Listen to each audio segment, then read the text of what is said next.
off. Did you work out which one you...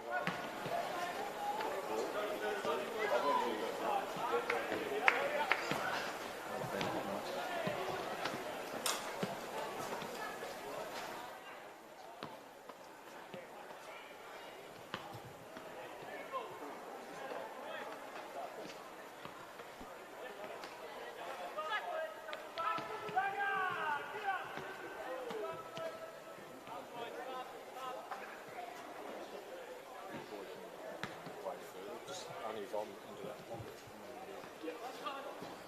That'll be the worst it'll be.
Go live, gents.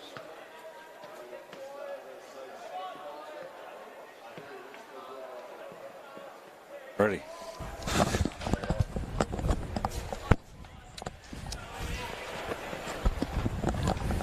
Hello and welcome to Blundstone Arena, Bellarive. Top of the table, Tasmanian State League action is ahead of us here this afternoon. Clarence hosting Launceston. Huge game for both of these clubs. Both teams have started the year in fine form.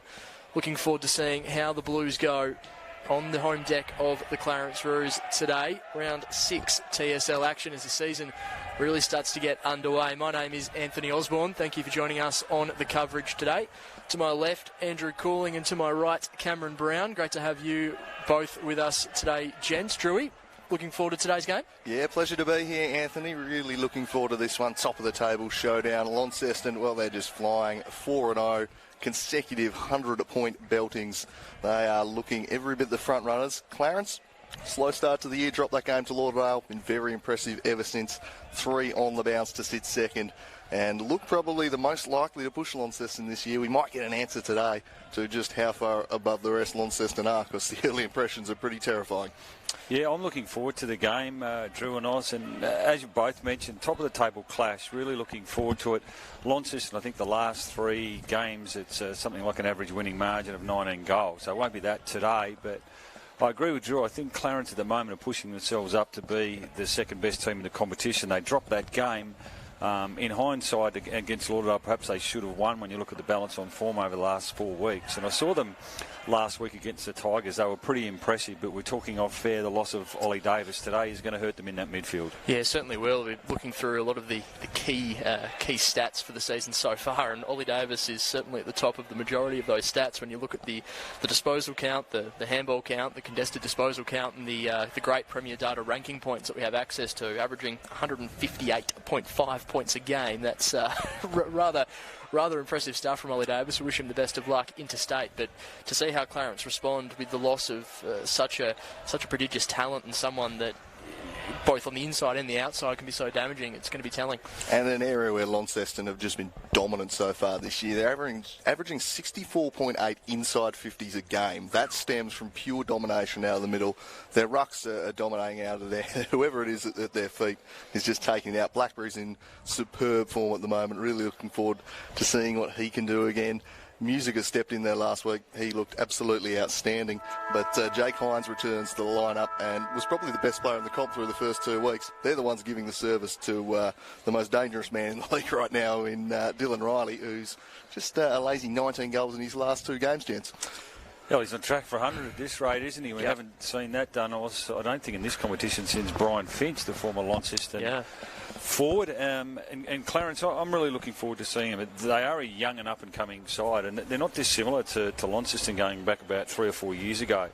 And Mitch Thorpe will talk about that in terms of their Dev League. They didn't win a game for a couple of years, but they did get some continuity into their program, and some of the boys got some buildings, but they're better off forward. And Clarence a couple of years ago, perhaps some people were questioning where the footy club was at, but they're stuck fat, and you can see, and you'll see today, a number of their younger players that are just getting better each and every week.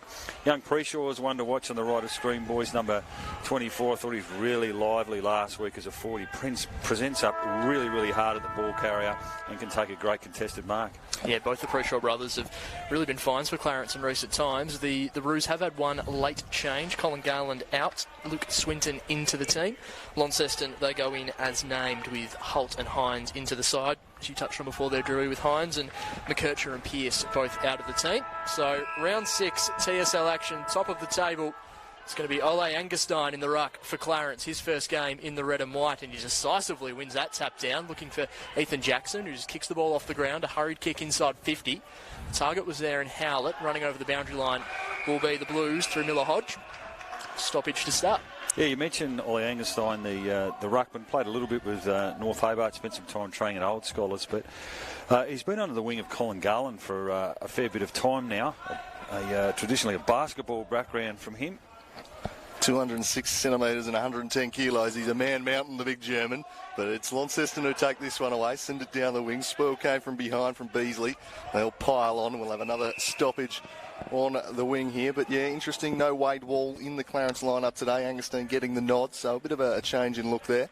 Just catching the second half of the development league before, Wade Wall playing with plenty of intent, really just stamping his authority across the ground as well. Yeah, perhaps not happy to have been omitted, so the Rucks will go at it again. Groenewegen wins it this time. Handball back to him from Hind was a good one. They'll try to spread it out wide. Here's Pitcher, wins it round the corner, takes a tumbling bounce. Blackberry in support there along with Musica, but it tumbles out of play for a throw in half forward flank. Just trying to pick up some of the matchups. I think Zach Bushman might have got the job on Dylan Riley, potentially. Blundstone wins that one down once again. Strong start to his Clarence debut. Groningen wins the football down, finds Hines. Quick ball inside 50. A couple of Launceston players are loose here. The mark almost taken. Umpire's whistle. It's going to be a free kick going the way of Casey Brown. So Launceston, again, just moving the ball inside 50 nice and quickly. Clarence defenders were scrambling, and Brown's going to have the first shot of the afternoon. Yeah, he's always got penetration on his kick, hasn't he, Jake Hines? And he found himself in a bit of space then, Casey Brown, and the Clarence defenders closed quickly. But unfortunately, took Brown too high and he gets the first shot directly in front.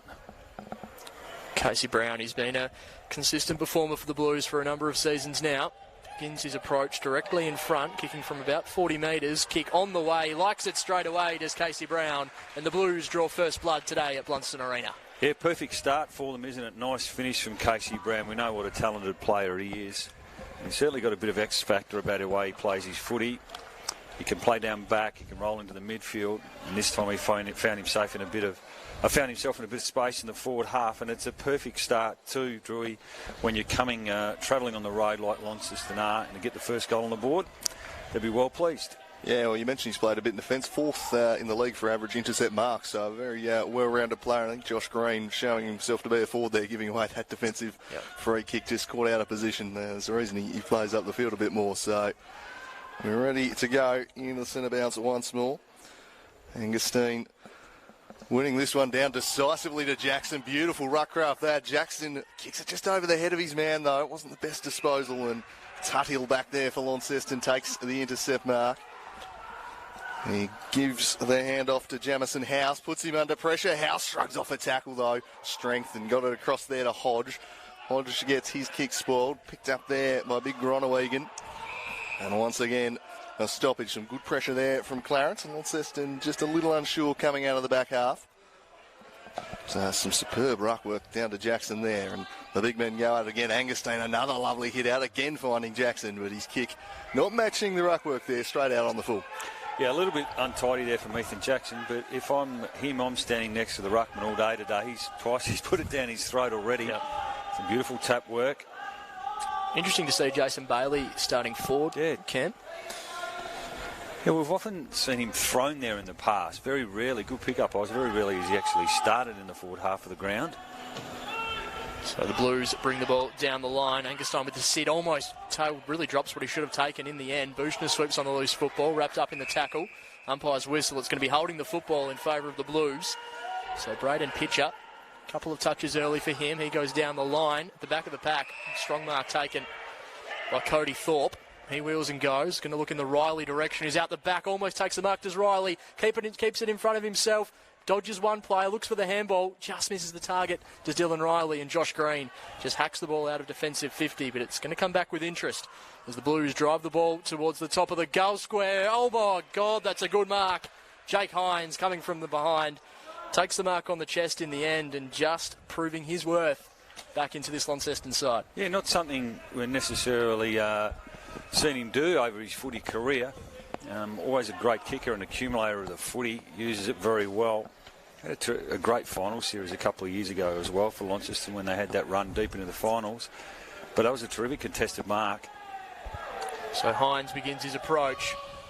Simple kick for a player of his class. He makes no mistake. And the Blues, they have the opening 2 goals. 2 straight 12 to the Clarence Roos, yet to score. Yeah, well done to Cody Thorpe. Got on his bike there, got some separation from his opponent, Baker Smith. And then drove it inside 50, and Clarence couldn't get it out of there. Launceston worked hard. Another repeat inside 50, and a Hines mark.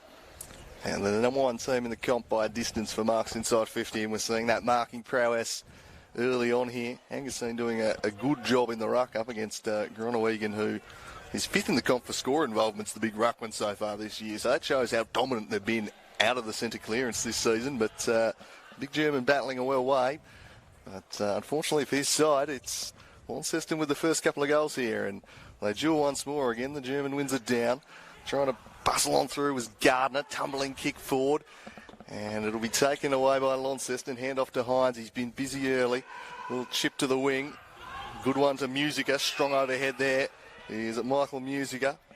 His kick not quite so good. Should just about be intercept, but Wiley couldn't complete the transaction. Clarence had got the spare out the back and should be able to work it. They send the ball up towards the wing with a kick in the direction of Angus. Sorry, I haven't got 33 on my team sheet there. Anyway, the ball's tumbling forward. I think it's Swinton the late in. Turning with the ball now is Preshaw. Goes to ground. Can he just outfox the defender here? Preshaw, it was pretty well defended. Play continues. Flying in again there was Swinton. Eventually, Josh Green gets his hand on it. He snaps one back centrally. It's all Launceston there, and the intercept is again taken by Jake Hines. He's busy early, gents. Hines doing it at both ends at the moment as he goes out wide to Paul Freeman, who has plenty of space. In the end, just a chip kick down the line, almost taken by Dunellen, but in the end, the Roos are going to drive it forward. Nice work there from Beerley. Finds his teammate in Swinton. Late inclusion this afternoon for Colin Garland. Has Preshaw on short. Decides he thought he was going to go a little bit longer, but in the end, shanked the kick, did Swinton. Puts his forwards at disadvantage. Hodge out of defence for the Blues. Kicks to space. It's going to be in favour of Tyson Miller. He's going to have a bit of work to do to keep the ball in play. Does just that, but only as far as Josh Green of the Roos, who kicks the ball inside 50. Nice pick up there from Howlett, who tries to dance around his opponent out of bounds for a throw in. Yeah, just not clean at the moment, Clarence. They've been fumbly on a few occasions, and skill errors hurting them a little bit. Just need a little bit of composure with the football. Yeah, they've not been able to pick out the targets inside forward 50 as of yet. Field position's been all right for them early in this game, as that one will tumble over the line for another throw in here. But can they find some success from these inside 50s? They need to take their chances against a clinical Launceston side who have been ruthlessly efficient thus far. Again, it was one down by Angustine, but it's going absolutely nowhere. The umpire will once again ball it up. Pretty good day for football here at Blundstone Arena. Comfortable conditions for the players. Angustine is dominating, but this time he hit it straight down to a Launceston player, charging on through. To no real effect though. And again, the ball just stuck on that far side of the ground at the moment. Josh Green looks to be spending all of his time around the ball at the moment, starting on the wing.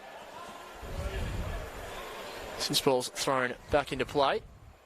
He's going to have the sit there for Angustine. Goes down the direction of Josh Green, unable to take the ball cleanly. In the end, he drives the ball out of bounds for another throw in.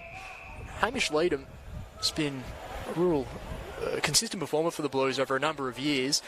Didn't make the grand final team last year, instead playing bulk of the season in Development League. Has been excellent in the ones so far for Launceston in season 2021. Yet to come onto the ground so far this afternoon. It's Blackberry. Drives the ball down, but a strong mark taken. Play on's the call. So the Roos are going to switch the ball across. Going to find Colby Whitelaw, the 23. Kicks the ball down the line. Brown at the back of the pack, one of the goal kickers. Taken in a strong Jason Bailey tackle. Just does well to find Alec Wright, who kicks down the line. Mark taken almost by Tyson Miller. Just fumbled at the last moment. Nice pressure there from the Clarence player in Bushner. It's going to be a ball up. Umpire Nathan Geeson. Number one pressure act player in the league this year is Zach Bushner. Absolutely vital to the way this Clarence team defends, brings a real intensity to his play. The ruck's duel once more. Jackson extracts it, gets the handball out behind, and Clarence going backwards to go forward. Turning with it is Preshaw. The handball to his teammate, who was kind of being held, just about got away with it. The kick tumbling forward from Barwick should be picked off here. Oh, a rare fumble there, leaving one behind. You'd expect to take with Smith. Recovers the situation all right. Handball to Woodley. They've turned it over though. Clarence really applying pressure as they're trying to move off half back. They've brought some good intent. They need to get some reward on the scoreboard for it soon here, boys. There's a let-off there, Jake Smith, an uncontested mark. He'd like to have his time over again. Normally he would swallow that. Angustine wins that one down the throat of Preshaw, wrapped up in a strong tackle from Hines, who's been busy early. Blackberry, Dunellen, Paul Freeman all link up, going out wide to Dylan Riley, who's a long way from home. Chips the ball to Hamish Leadham. Now he has a player free here as he kicks the ball inside 50. Nice sit up there from Dunellen, and he's been made to earn it. The umpire has given it, so 50-metre penalty will make an absolute certainty of this for Jack Dunellen. Ill-disciplined play there. It Clarence. was. I mean, it probably wasn't a lot in it, but you just don't do it, do you? Don't give the umpire the opportunity to pay it because it was unnecessary. It was late from Sam Green, and it makes a 50-50 set on shot, 50-50 set shot for goal. Now be an absolute certainty. Dylan, just that. So Launceston, the first 3 goals of the afternoon. Clarence in desperate need of a response. What Launceston seem to be doing, boys, they seem to be attacking the broadcast side of the ground for mine. So there's certainly, when they've got the footy, there's a real intent to make the ground bigger and ask Clarence to defend. And then some of their foot skills was terrific. Lead them on that occasion. Found Danellen, who's been in good goal-kicking form. So worrying start here for the home team. They really need to respond. And Launceston picking up right where they've left off. And they mean business once more. Can the hosts conjure a response here? All tossed up in the middle. Angerstein winning that one down to Norton. Handball out, looking for Hines. He tracks it back. He's immediately besieged, and it was just caught a little high in the end there, Jake Hines, so he'll take the free kick. He gets moving immediately, sends it over the top just into space where he had runners. It was a clever kick in the end. Now Hodges has got some time to spot up a target. Goes looking in the Thorpe direction, couldn't quite bring it down. He's going to get a free kick though, over the shoulder. And Thorpe will go back for goal number 4, and this Clarence defence is just looking outmatched right now. Yeah, in the end, once again, they transferred the football with a switch over our broadcast side, and Cody Thorpe, I thought he was out of position for a second there, but he worked his way to the front, and Baker Smith just too high there. He's got the job today on Cody Thorpe. Normally a pretty reliable set shot for goal. Big fella comes in, he's just hung that one out to the right though, a long way out to the right in the end, the wind getting a hold of it, and he doesn't even trouble the scorers, so curse the commentator there, but he usually is quite reliable. That shows a fair bit of wind strength. That was a rather dicey kick, put teammate under all sorts of pressure. They recover the situation pretty well, and chip in board to Jackson. His side's and one ball went, ran straight into Dylan Riley though. Great smother there, and Musica might make them pay as he sends this one long to the square. Clarence with numbers. They had 2, but they got in each other's path, and they're going to gift a goal here. Turning and accepting the gift is Braden Pitcher. And it's 6s and 7s at the back right now for Clarence, and Launceston out by 24 points. Well, pretty simple, isn't it? You've got to keep your feet, and Pitcher was out numbered 2-1, and both the Clarence defenders there, they competed hard in the air, but unfortunately they went to ground, and Pitcher responded. And, it's a real concern for mine. 14-minute mark of the first quarter, 24-0. They just look clean, don't they, Launceston? Their foot skills, they're zippy, they're up and about, they're working hard when they haven't got the footy. And Clarence, unfortunately, they've been their own worst enemy a little bit in that back half. They've given up a couple of goals from some clumsy decision-making. Excellent work from Dylan Riley to affect the smother. Nice work from Blackberry and Pitcher in the end as well. So what can the Clarence Roos respond with? Sam Green in the ruck at the moment. Blackberry, he's going to kick the ball inside 50 with plenty of space. Riley's caught at the back. Just as enough to affect the contest. The Roos with some numbers as they try and think their way out of this situation. But it's going to be Jay Blackberry again. Swoops on the ball, snaps around the body. It's going to be a one-on-one here in the goal square. Clarence under a lot of pressure. Hurried kick. It's in a very dangerous spot. Josh Green set upon by Casey Brown. Nice intent there from the Clarence defender as Darcy Gardner drives the ball out of defensive 50s. Taken in a strong tackle as a rolling, just a maul of players trying to bring the ball forward for Clarence. Josh Green wrapped up in the tackle. Just found Ethan Jackson by hand. Does well there. Does Jackson looking in the green direction. Showed some courage. House coming at him like a freight train. In the end, it's going to be a ball up. No, holding the football. So free kick going the way of the Blues. And Clarence just have no time and space at the moment. James Dowling for Launceston will send them inside 50 once more. Demands a lead, then looks to sell a little bit of candy to the man on the mark. With the left foot, he sends it forward, looking for Riley. Couldn't quite bring that one down. It's going to be taken out of defence there by Jackson. Got the handball out, but straight to the dangerous Blackberry, who's immediately wrapped up by Gardner. We'll have another stoppage. They're under the pump down there at the moment, the Roos.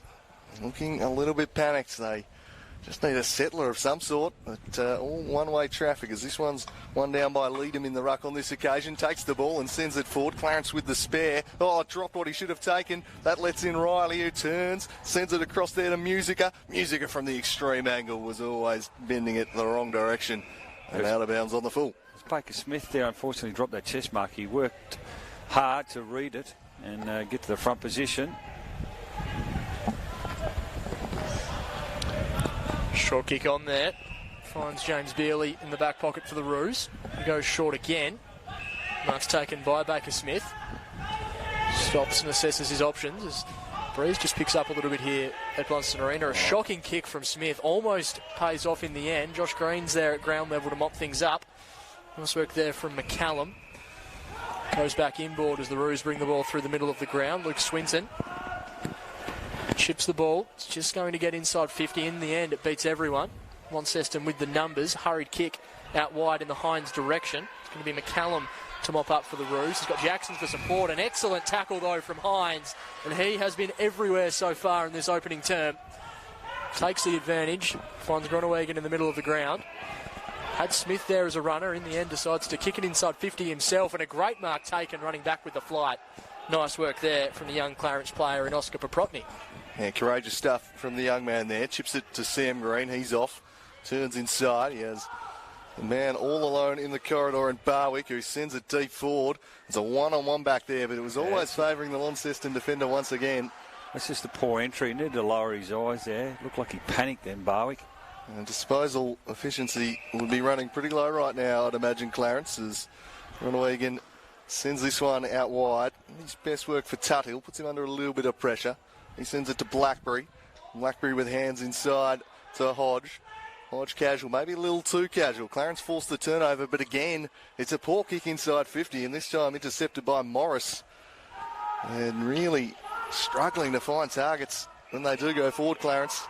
Just being picked off here as this one's chipped into the pocket for Jamison House. He's got Paul Freeman further afield if he wants him. He opts against that and just slows it down a little instead, and he'll send a long kick to centre wing. That one should be picked off by Norton, though. All alone there, Baxter Norton. He's got two in the corridor. Here's a chance for Clarence if they can think their way through it. Instead, they rather blindly just kick it forward and turn it over again. Well, that's the story so far. They're inside 50 entries. Rinse and repeat for the Roos as Blackberry down the line. Plenty of space here for his teammate and Taylor. Goes to Cody Thorpe. Kicks in the forward pocket to Thorpe in the Riley direction. Strong mark taken by Dylan Riley. Transition footy from the Blues as Riley looks to make them pay. To me, that encapsulates the difference between the two teams there.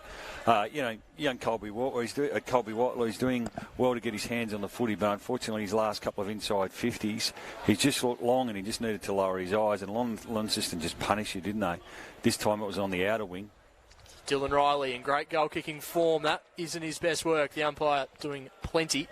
Goes through for a minor score. Launceston's first blemish of the afternoon. It was a fair mark from Riley, really, because he had to sit underneath it for a while. But he's strong overhead. It looks like he's playing a little bit higher up the ground today too, boys. It was Thorpe and Groenewegen changing sometimes in that deep forward post. Oh, dear. Oh, dicey kick almost lets them in again, and a chance for the snap around the body from Pitcher. And it's marked once again. Well, umpire says play on. Out the back, it might not matter anyway. The elevated door's about to slam shut. Some good defence there. And Ryan Cowie makes the smother out for a throw in. But we've said it a couple of times, they're their own worst enemies right now, Clarence. So, Launceston sweating on them right now. The Rucks will compete. Angusteen up against Thorpe on this occasion. Nicely done by Angusteen. No one can take decisive possession. Eventually it falls to Josh Green, who just kicks into space. Everyone had pressed up into one half of the ground, so Launceston will just take this out the back. They've got the extra man, the chip kick from Woolley. They'll patiently work it up the line now to Dowling. Just thinking their way through this. The Blues. And he takes off. Sends them to half forward. Good work out the back there, defending the play from Jason Bailey. There'll be another throw in. Well, it looks like they've thrown Bailey back, and Baker Smith's gone forward. Hasn't played a lot forward, I wouldn't have thought, in his short senior career over the last couple of years. Boundary throw in, inside 50 for the Blues. Groenewegen wins that one down. Paul Freeman was the target. Pitcher wrapped up in a really strong tackle.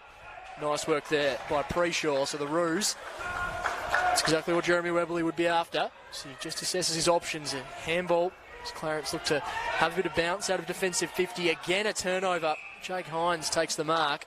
He's been busy this opening term. So he kicks the ball inside 50 in the Thorpe direction. In the end, Clarence with the numbers. Sam Green almost another fumble in the end. The smother's made. Green quick to recover.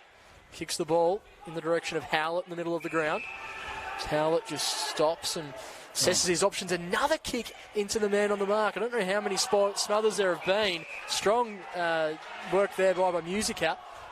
Dowling. Now pitcher, inside 50. It's going to be Dylan Riley swooping on the football. He's beset upon by 3 Roos. Still gets the handball out. Was in the Thorpe direction. Palfreyman's there for the Blues. Trying to mop up. Clarence still under immense pressure. In the end, the relieving kick is made to Josh Green on the wing.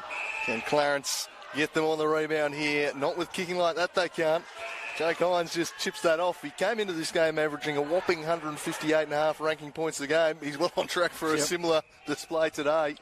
He's just chopping everything off, running his own race right now. And the defensive 50 is Woolley. Chips it across for Hodge. Just controlling the ball beautifully. In contrast, ball use could not be more stark here in the opening quarter. So Hodge finds a man in a little bit of space. It's a good ball for Smith. He'll look up. And now he opts to dance around the man on the mark and send it inside 50. Riley will attack the football, but it was always favouring Clarence. The relieving mark taken back there. Can they find a target coming out of defence on this occasion, though? This is where they're breaking down a bit too often. A lot of kicks being smothered. Sam Green sends it towards the wing. The spoil comes from behind. Might fall for Smith. He'll run the boundary line. Centering ball's an absolute beauty. And waiting for it in the middle is Dylan Riley. And there must have been a finger on it from the man in front of him. I think it was. The umpire touched on the boot. Riley tried to claim it as a smart, crafty forward would. Yeah, he can get away with the holding the ball type thing in those situations, can't you? I didn't hear the whistle as the ball spills out the side. Firing in there was Musica.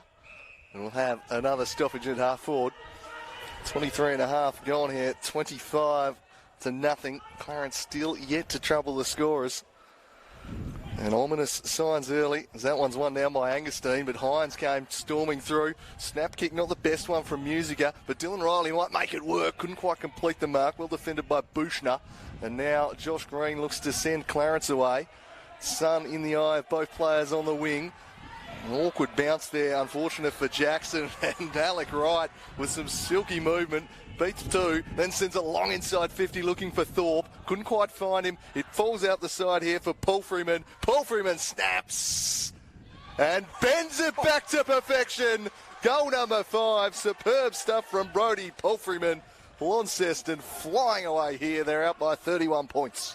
Well, he's a goal kicker. He was on the board a couple last week, and we know at his best he's one of the best midfielders in the competition, and he's very smart around the goals. Nice finish. They were threatening for a while, weren't they, in the end? And just through sheer weight of entries, scored another one, 31 points. Clarence yet to score.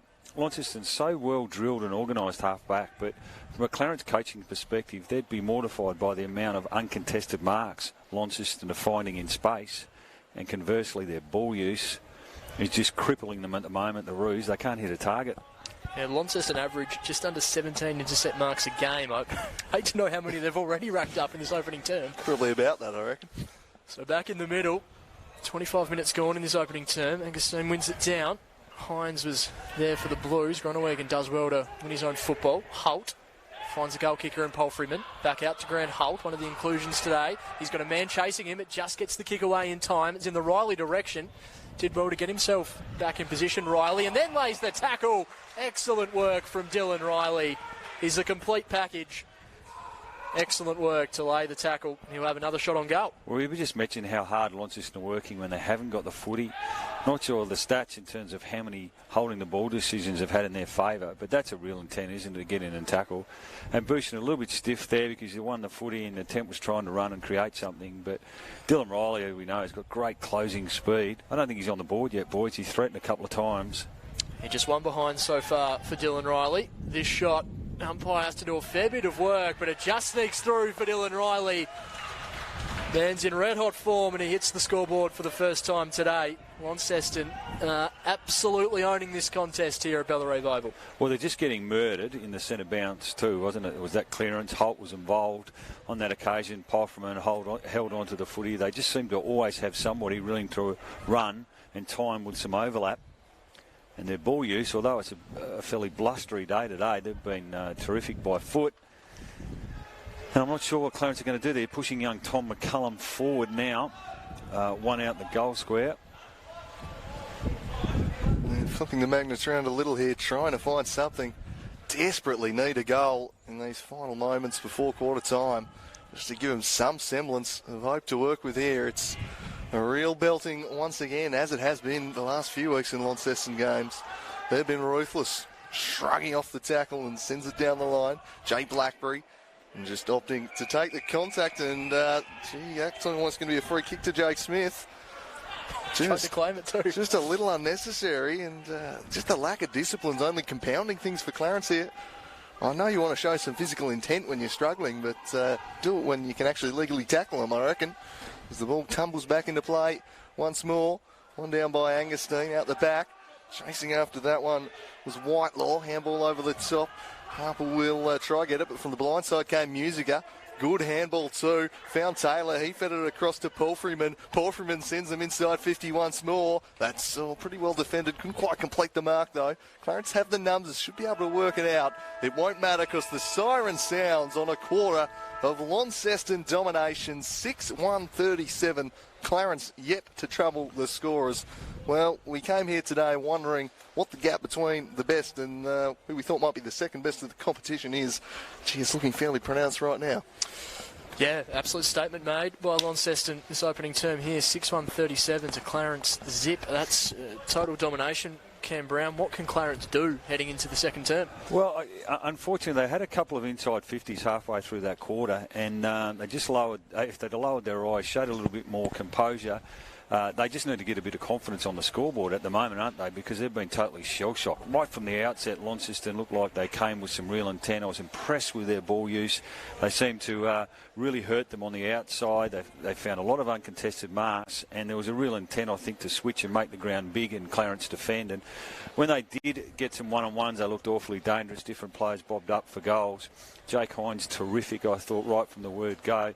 Riley, although he's only kicked the one goal, certainly looks dangerous, and they're dominating in the midfield. But their back line is just so well organised. I was just watching them off screen too. Just the way they set up, the way they communicate. And I thought House is pretty strong down there. Hodge, Wright and Woolley. They're using the ball so very well. So from a Clarence perspective, they've just got to get their hands on the footy. No doubt Webley will give them a bit of a rocket. But there's a lot of young players too in that Clarence team, and they're probably coming up against the most seasoned TSL team we've seen for a while. And they've just got some great continuity and confidence in the way they go about themselves, Launceston, at the moment. So the Blues full of confidence at the quarter-time break. The goal kickers, Jake Hines, Casey Brown, Dylan Riley, Brodie Polfreeman, Braden Pitcher and Jack Denellen, all with singles. So 6 individual goal kickers for the Blues. A nice even spread. See how Clarence respond in the second term. We'll take a short break, bring the second quarter action to you shortly.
Welcome back to Blundstone Arena. Quarter time between the Roos and the Blues. A lot of anticipation for this top of the table clash, but so far it has all been the Launceston Football Club. 6-1-37, the home team yet to score. You can see Clarence only just breaking out of their huddle now. I'm sure Jeremy Webley had some stern messages for his troops, and I think as both yourself, Cam Brown, Andrew, we touched on in that opening term, Clarence, although outplayed around the ground by the Blues, they were their own worst enemies for much of that opening term. Yeah, some of their ball use, unfortunately, just found no connectivity at all with their transition in the back half or from their midfield to the forwards. I can't recall hardly any inside 50 marks from their perspective. And Launceston, they look like they've played a lot of footy together, don't they, in that back half? Although you were saying too, some of those young players are only new to TSL footy, including Zach Morris, who holds up really well in those one-on-ones, and he's looks like he's got the job on Preshaw too. I think he's second on the goal-kicking young Preshaw too, so that's a really good assignment for a young man making his way in the game. For Clarence, they really need a response. So I suppose the pessimist in me, though, would be saying, Drew, normally when we've called the games here to the right of screen, it's normally a 2 or 3 goal breeze, but we'll see. Yeah, they'll certainly be hoping that's not the case today. It's certainly impacting the goal kicking, and we'll see if they can get a response here. I'm sure Jeremy Webley would have had some stern words in the quarter-time huddle, and they hit the ball out of the middle. It'll be Groenewegen taking on Angusteen once more. Angusteen with the double palm down. Clarence looking to try and get it away. Bustling through. It's tough in there. Tackle made by Paul Freeman. Fell out there to Baxter Norton, slung off his kick. That was clever off the ground, worked it across to Barwick. The handball back to Harper. He sends it down the line, but the numbers with the Blues, and once again it's Jake Hines, and that's a really intelligent kick. Sweeps it inside, and they're once again off to the races. Paul Freeman in the middle of the ground, just held up momentarily. He's got some numbers free, though. He sends it long, and Thorpe charging out of it, just ran under it a little bit. Handball over the top. Clever little slap down, and the snap around the corner. Absolutely outstanding. It's 43-0. The Launceston machine just continues to dominate, and not the start Clarence were after here. Another goal inside the opening minute. It just looks like a training drill too, doesn't it, for them? And it was the Hines kick that opened them up again, wasn't it? And Morris, really smart composure for a young man. Looked like he was going to blaze away and go long. Instead, lowered his eyes. And Launceston on the board again. It was young pitcher. He's been in good form too, hasn't he? And the concern for mine, he was actually standing inside 50 by himself for 5 or 6 seconds, waited for the contest, and then was the first to react, and it was a neat finish.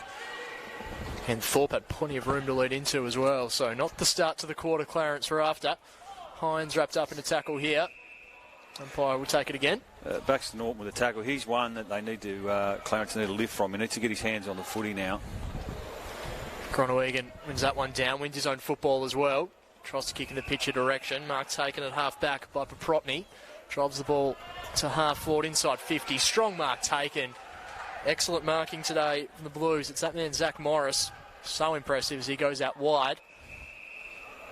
It's going to be Groenewegen. So Launceston just holding up so well across the field at the moment. He goes inboard to Miller Hodge.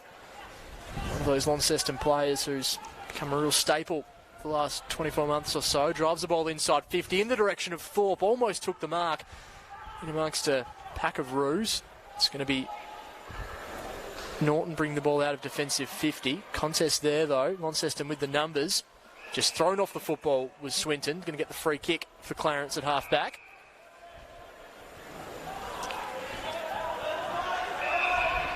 Hips inboard, finds Ethan Jackson. Jackson sends a sideways, ugly-looking kick, invited in.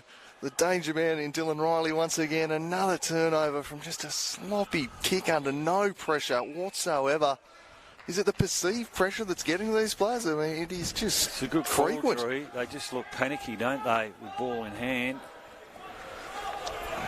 Man, there's no one near him. Just turnovers like that, just killing them at the moment.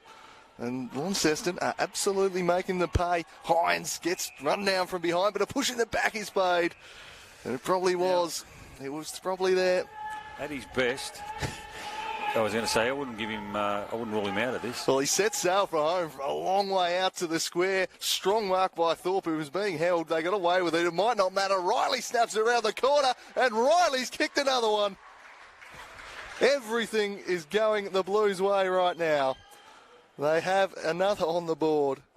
The demolition job continues. It's 8-1-49. It's a hapless-looking Clarence still yet to score. Yeah, look, he shouldn't have been really able to wheel on his left foot. I think Clarence should have got a tackle or a smother in there to stop that goal. But Dylan Riley's just got amazing forward craft, doesn't he? He knows when the ball's going to drop forward. He seems to be there if it carries over the back, but he never loses his feet.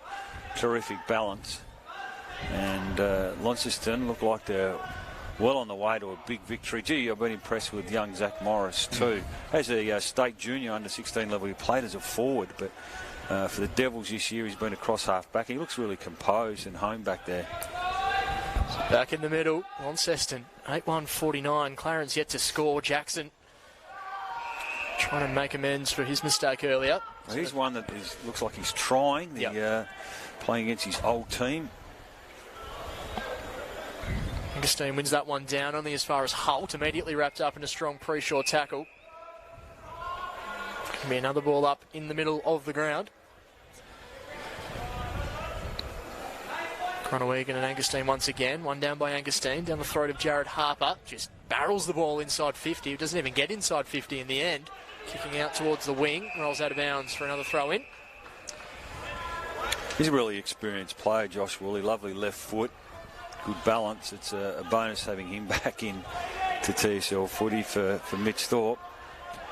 So a forward half stoppage here for Clarence. Can they get something happening here? Augustine, he's been pretty good in the ruck contest. It's just not really translating into clearances right now. Holt somehow comes with a kick forward, not 15, play on. Turning with the ball is Paprotny. Sends it inside 50, bounces just in front of the forward.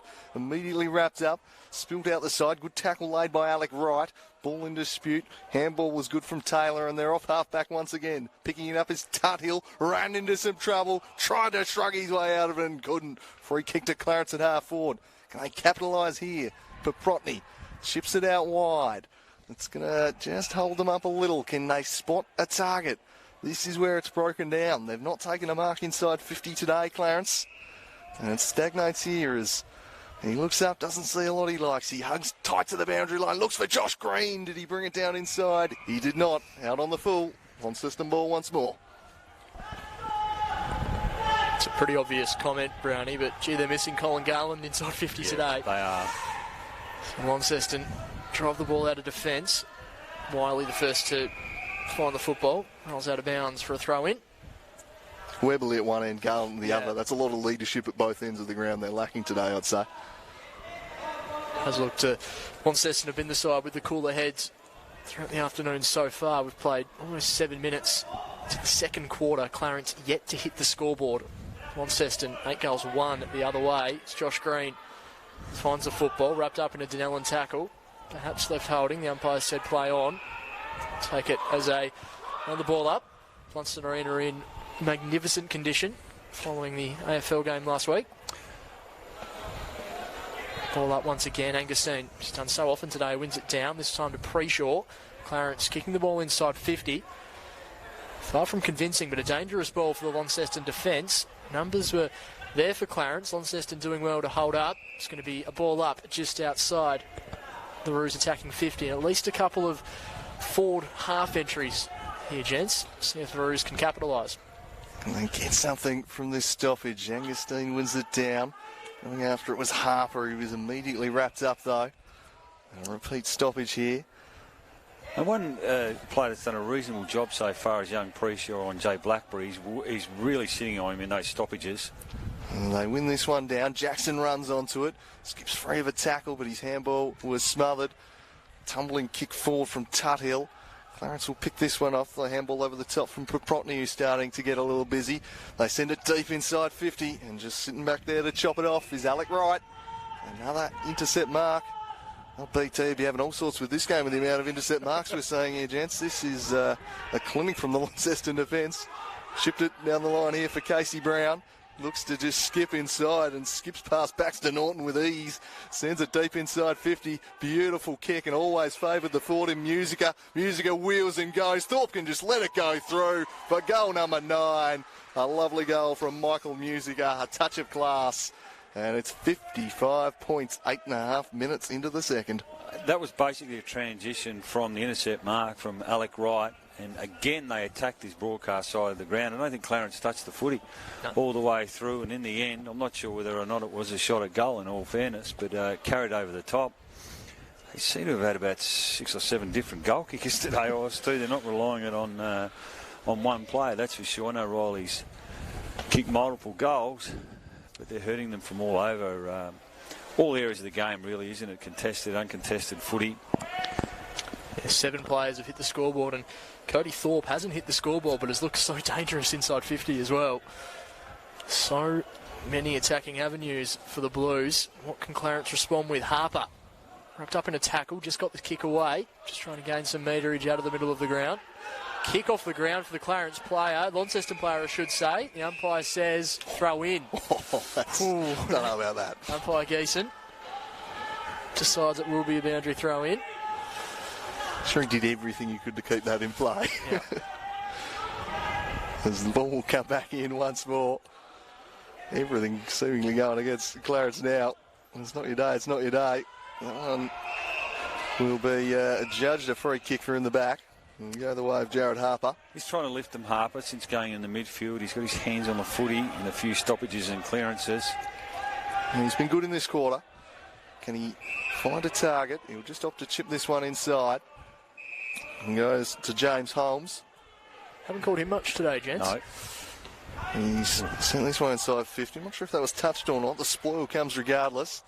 And once again picked up by a man running hot and Hines, but he's gifted this one straight back.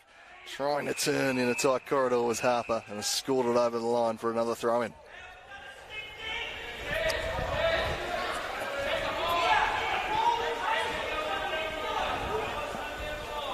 Plenty of instruction coming from the Launceston bench.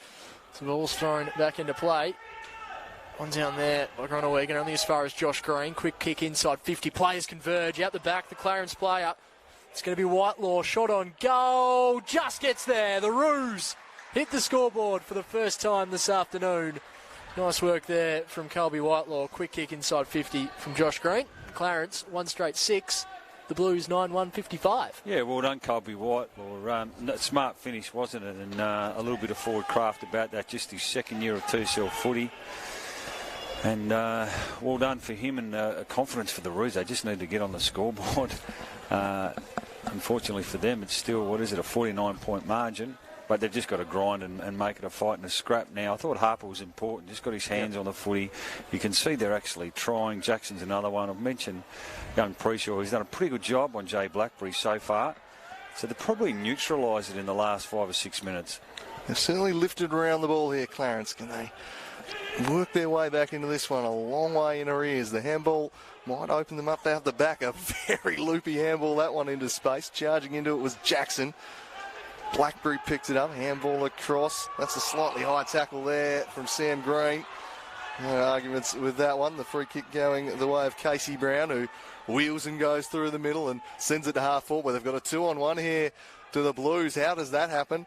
The chance for Donnellan, who just looks up and chips the other man in the 2-on-1 in Jake Hines. I'm sure he's a man I'd be leaving alone, and he'll go back for a shot from 40 out. Yeah, it's just a free kick for a high tackle. From trying to be positive from Clarence, at least they tried to clamp down on Launceston. A couple of people were in there on the tackle, but unfortunately, again, Launceston just so quick to react, aren't they, when they've got the footy and spread. And Jake Hines, I'll back him in from here, boys.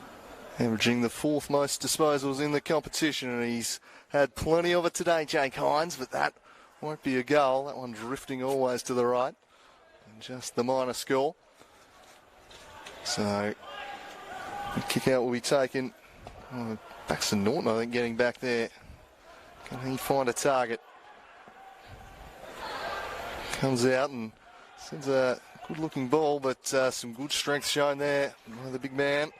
And he'll send them right back inside of 50. It's a dangerous-looking kick, well spoiled, but working back was Pitcher. Thorpe in there too, and there'll be a throw in the forward pocket. 50 points the margin. Launceston, top of the table, flexing their muscle right now. It's been a daunting showing. Hamish lead him in the ruck on this occasion. He won it down decisively. Really nice tackle laid though. The looping handball over the top from Harper. Oh, they've turned it over again here. Can they force a stoppage once more? They might be able to bounce off half back. It worked out all right in the end for Clarence.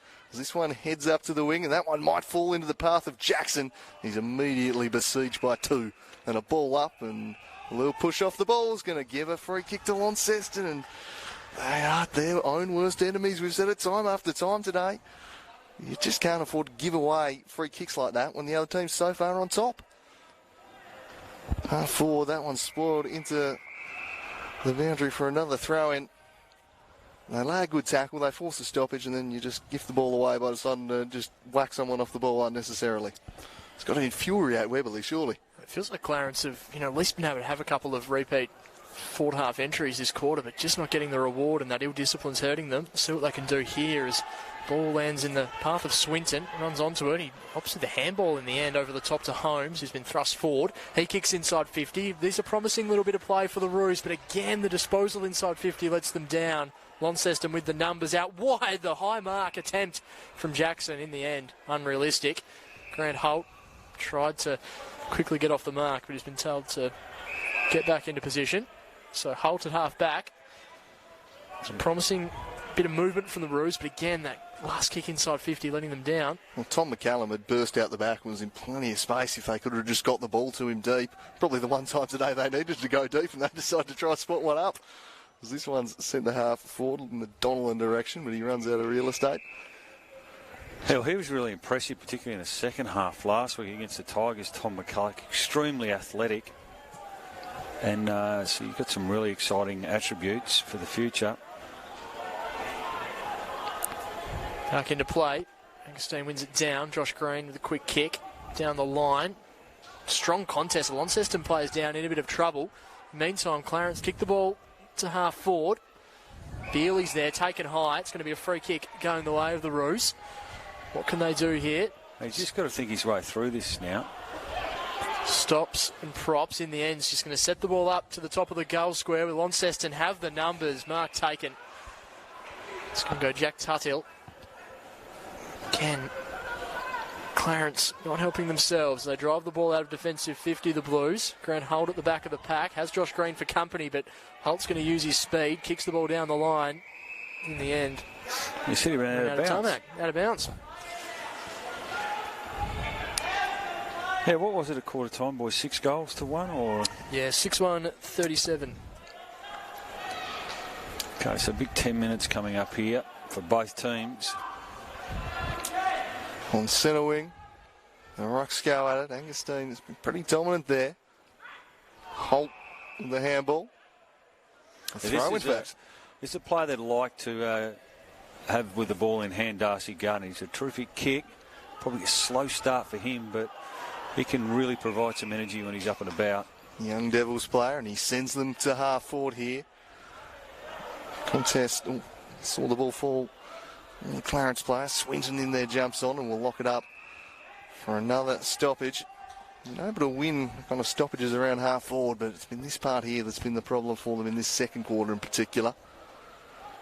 Just hitting up a target when they do go inside 50 is. The margin sits at 50 points. Ball on down, trying to charge through, but there's not a whole lot of room, and we'll have another ball up. Assistants work rate when they don't have the ball, the defensive pressure they apply. Very impressive in addition to their pretty supreme foot skills that they've demonstrated today when they've had a hold of the footy. It's been a pretty complete first half performance from them. Against the side coming into this game sitting second. It's been a ruthless kind of statement from them thus far. Again, Angerstein won it down. Side 50, can someone run onto it? The snap around the corner is smothered out of play. And another ball in. That pressure on the ball carrier Launceston defenders has been immense today. Dowling on that occasion with the smother. Seem to have all the answers at the moment to the Blues. This ball thrown back into play. Leadham competing in the ruck for Launceston. The Blues with a hurried kick. Find Dylan Riley just outside of defensive 50. Short ball on to Blackberry. He's got Thorpe out the back, who has plenty of space behind him. Jason Bailey does well to hold up. Launceston reinforcements come as Thorpe kicks the ball inside 50. It's going to be a one-on-one for Casey Brown. Gets himself to the front, does Brown. Already has one goal for the afternoon. Ball tapped back straight in the direction of Musica. Shot on goal. And he's kicked it, Michael Musica. Excellent work from Launceston. Musica, he has his second of the afternoon. And Launceston, despite a promising little period from the Roos, hits the scoreboard. Yeah, unfortunately, the Clarence player then knocked it back into space, but it was in a dangerous position. And Musica has always had great forward craft. Smart player, very experienced player now at this level. And he's got a bit of X factor, too much smarts to miss that one.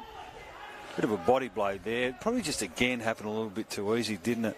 Dylan Riley with a mark. He was able to do a forward handball to Jay Blackberry, who found a bit of space. And Thorpe provided a contest, and away they went again. All coming rather easy, as you mentioned.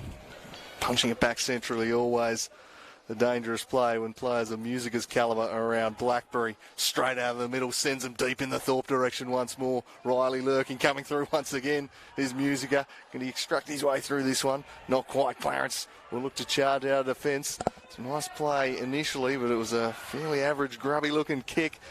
Didn't really do much, and it's picked up by Paul Freeman, who just sends a huge up and under that's going to come down with snow on it. And that might be out on the full there, I reckon, against Harper. It will indeed. So another opportunity for the Blues to go inside 50 as we tick into red time in quarter number 2. He just sanded up to the top of the square in the Riley and Thorpe direction. Thorpe punches it out.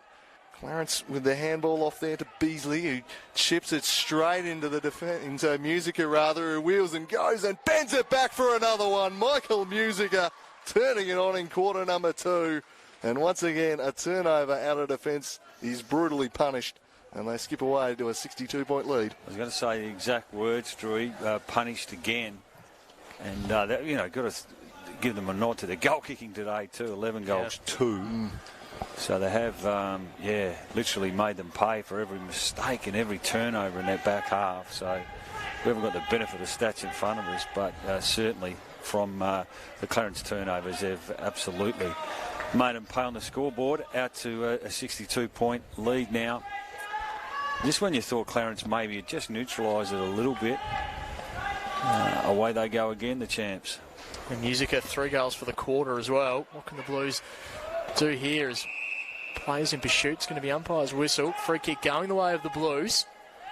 Paul Freeman thought about giving the quick handball. In the end, he's going to take the kick himself.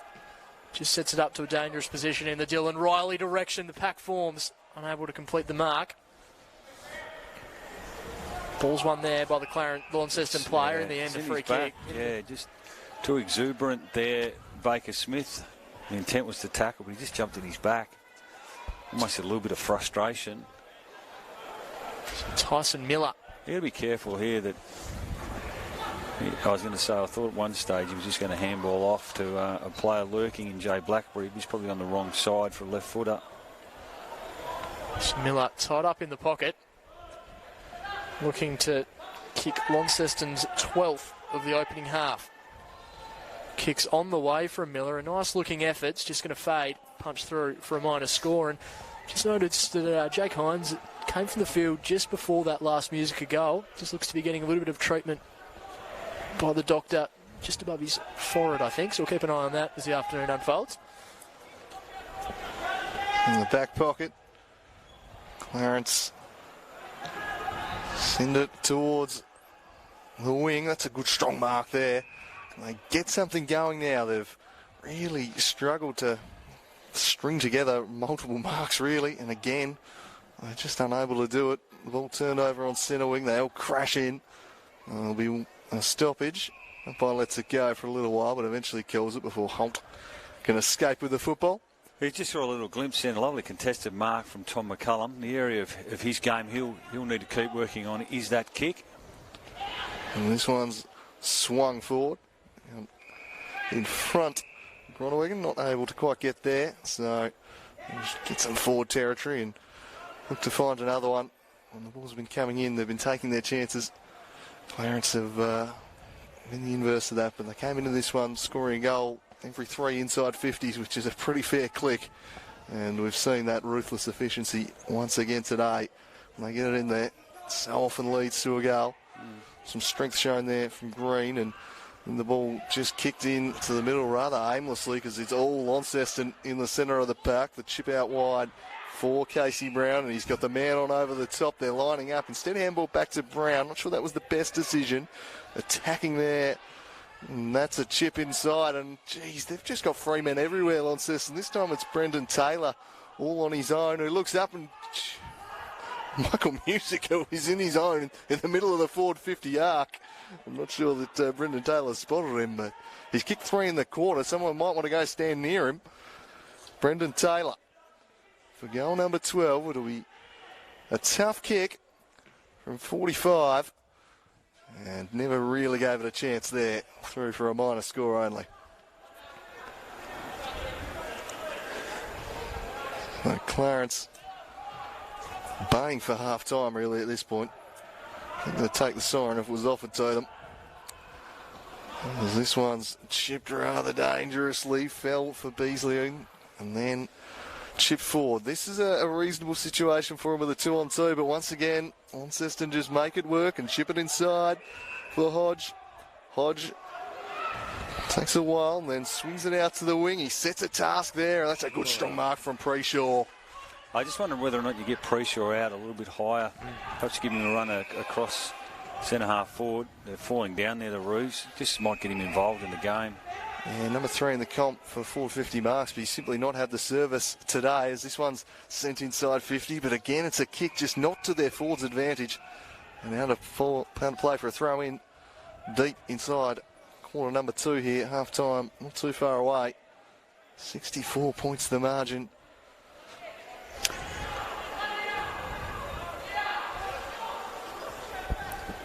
And they go once more, one down. Strong tackle laid though.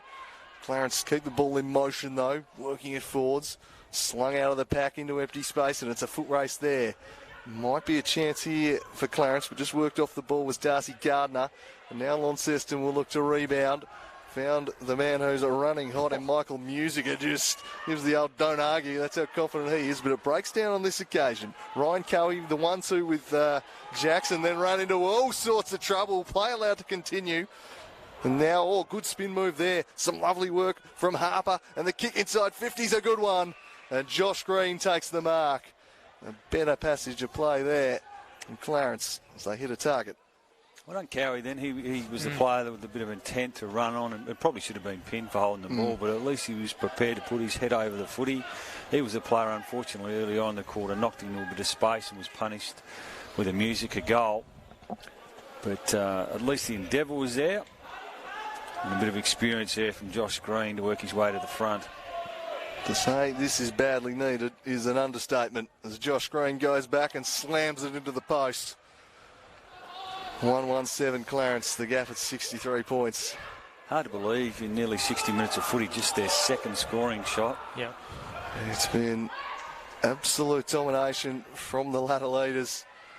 As that one's out in the direction of Leadham. Spoil came from behind. Some nice work from Harper. Sends them inside 50 once more. Here's a chance. Surely the shot for goal's coming. It's working. He won't quite have the legs.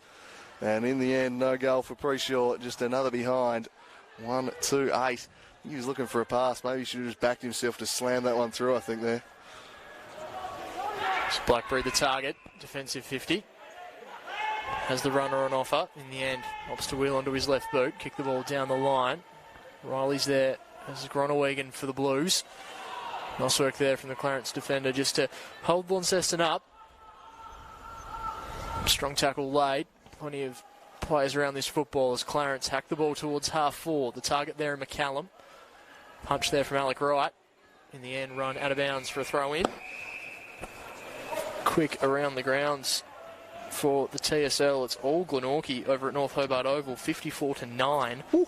While Northern Bombers 35-14 late in the second term against the Tigers at UTAS Stadium. Fair turnaround from last week for the Magpies there. Absolutely. As this one's swung forward once more. Probably Clarence's best spell of the game these last 5 minutes. Yeah, I agree, Drewy. Good call. Just starting to get the ball forward a little bit. It's got one goal, hasn't led to a glut of them, but they've at least fought back a little late in this term. There's centre wing, ball in dispute. Going in strong was Baxter Norton. And then taken high there was James Holmes. Nearly decapitated. A fairly obvious free kick, that one, for Holmes. 28, almost 29 minutes gone. Won't be too long left. He'll need to get the ball inside 50 here. Oh, almost smothered from behind there from Tyson Miller. You don't see that every day. It's a good tackle laid by Morris. And there'll be a ball up, but that just shows the intent of this Launceston team. Just coming from behind him and almost impacting the spoil. One of the calls I think Aussie made in the first quarter was another smother. And it's an underrated skill at times. And they've been terrific in that department today. Holtz wrapped up by Jackson and Gardner, and that brings an end to a first half of pure domination from the Launceston Football Club. They're the red-hot favourites for the TSL crown this year, and they've shown exactly why with a ruthless display to kick away to a 62-point lead over the second-place Clarence side on the road. It's been a hell of a display so far from the visitors, and Clarence searching for answers. A bit of soul-searching you go on at half-time, I reckon, Oz. Yeah, absolutely spot on, Drewy. 6 goals in the opening term for the Blues, 5 in the second, and absolute domination despite Clarence's best efforts late in that second term, just unable to quite get the scoreboard reward for that effort. In the end, Clarence there, only goal coming courtesy of Colby Whitelaw for Launceston. They've got goals everywhere. Michael Musica with 3 goals in that second term leads all comers. Braden Pitcher and Dylan Riley both have 2 each, and singles to Jake Hines, Casey Brown, Brodie Palfreyman and Jack Donnellan. We've seen a lot of the bigger names for Launceston this year. Brownie really stand up, the Hines, the Rileys of the world, but some of these more understated and undersold players have really held their roles, and I suppose made an impact today as well. Oh, their backline's been terrific, just to concede the 1 goal, and I agree with you. They haven't necessarily relied on some of their bigger names today, and having Josh Woolley back in there in the back half is really handy for them. I thought Alec Wright, he just looks big and strong down there. They'd be happy with the job that Morris has done on Preshaw as one of the more dominant forwards so far in the competition, albeit as a young man making his way in the game. Brown's got his hands on the footy as well, and they've been able to capitalise, haven't they, when they got forward, and they've found far too much space. There's too much uncontested marks, but they have been willing to spread too when they've got the footy, Launceston, so they've absolutely got on their terms. I think Clarence, they tried harder, and perhaps that was reflected a little bit at different stages where they probably quelled the scoreboard for from periods of time. I'm glad for their sake that Whitelaw did get on the end of one to score. Unfortunately, Green hit the post, but they probably need a lift from some of their senior players. They'd like to get Holmes more involved in the game. I thought Harper tried to impose himself physically. Maybe just throw Wiley up onto a wing, or just do something a little bit different now. But some of the younger players are probably coming up against a seasoned team today in Launceston. And they've been a little bit overawed, haven't they, by the occasion, right from the word go. The interesting thing, boys, for Launceston, you're 62 points in front of half-time. The game's won. Sometimes it's a motivational thing, isn't it? And the last thing probably Mitch Thorpe would want would be for them to, come out and probably only win by 9 or 10 goals. So he'll be trying to keep the motivation up, probably saying this is a team that's going to get better. We're going to play them in the finals later on in the season and so forth. So sometimes from that perspective, that'll be the mini challenge, I think, for Launceston. I reckon a big opportunity there to inflict a little psychological scarring if you were on Clarence. They're most likely going to meet in finals, as you say. If you're coming into that having beaten by 100 points, that's a lot different if Clarence bounce back in the second half, bring it down to say, a 7 or 8 goal margin. That'll linger a little bit differently come the pointy end of the year, I reckon.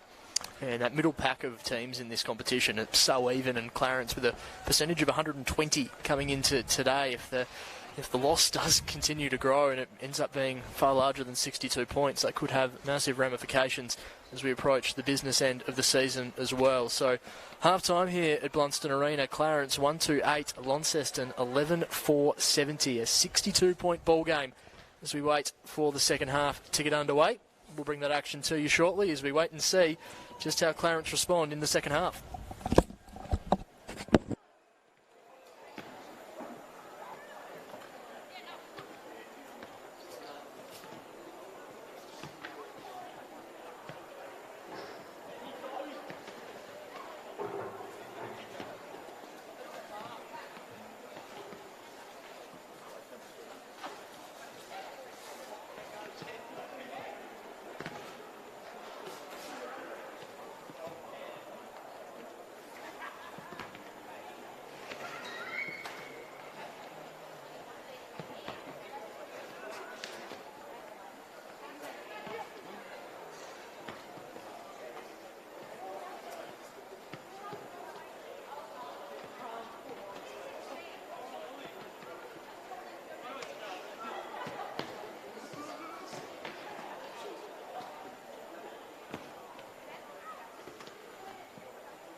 What's that? This is what the complete horse or something. Oh, right.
Welcome back to Blundstone Arena. Second half about to get underway. As you see, Clarence just making their way out of the rooms. Launceston have been in position for a good 2-3 minutes, I would have thought, at this point. So it's had to hurry up from the umpires as they look to try and do something, facing a 62-point deficit as we get ready to start the third quarter. It's been all Launceston so far. Michael Musica with 3 goals in that second term just to extend the Launceston advantage. Cam Brown, what do you want to see from Clarence as we head into the second half? Oh, I'd love to see a bit of better ball use, particularly off half back. I reckon they've got to try and... I tell you, they do miss boys as Sam Banks today, don't they? Just thinking out loud. He's only a young man, but one of the better kicks in the competition, and he normally does play across half back because he is such a beautiful user of the footy. So they've just got to try and open them up a little bit with ball use, because it's just been a scrap. Hack kicks forward. They've moved backs to Norton during the second quarter, and looks like he's starting again in the midfield. Ethan Jackson starting on the bench. But it doesn't look a lot like they've done. Kieran Howlett. It looks like he hasn't been able to get in the game at all. Josh Green now 1 out in the goal square. It's the first time I think we've seen him starting forward so far today. Umpire Geeson raises the ball. Second half about to get underway. 62 points the difference. What can Clarence do? Launceston continue on their merry way. Angustane wins it down. Norton just gets the ball out to Harper, who had a pretty good second quarter. Just missed his target. Chasing the ball for the Blues. It's Groenewegen. Kicks the ball to half forward and finds Pitcher. He's been pretty good too in the first half, Pitcher. 2 goals for him so far as he kicks the ball inside 50. Just sets it up for Thorpe.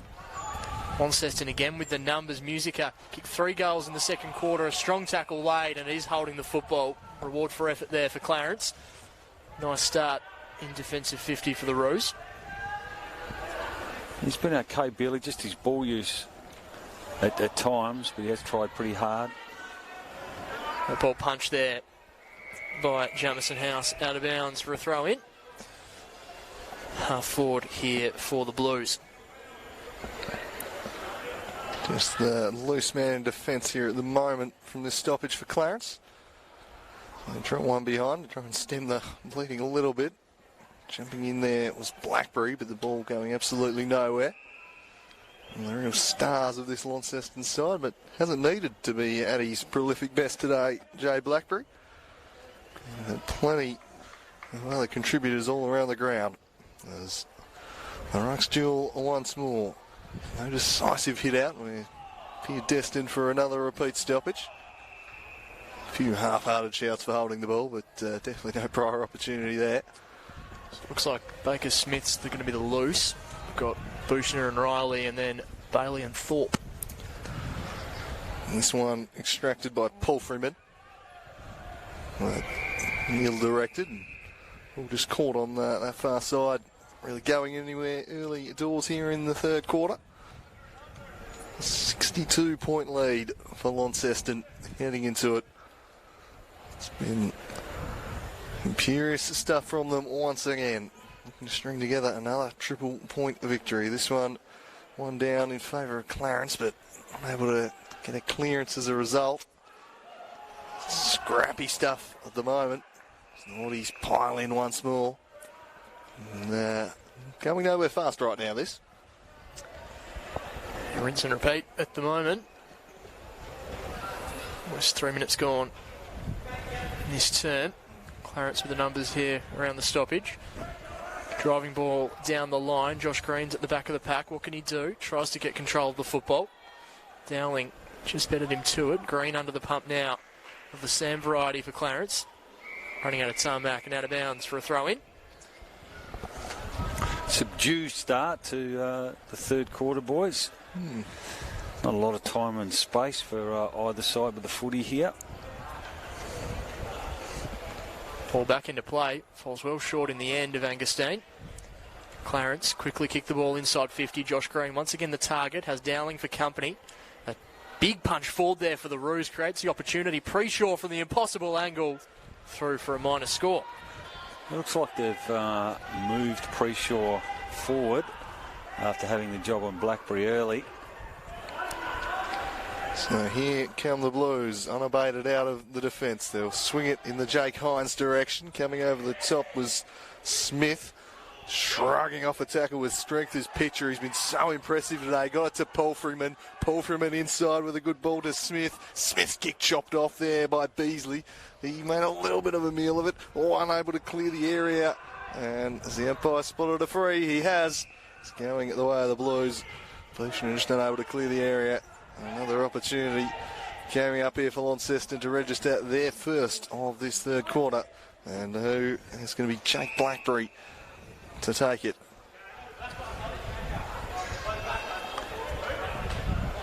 He's been in pretty handy goal scoring touch this season, has Jay Blackberry.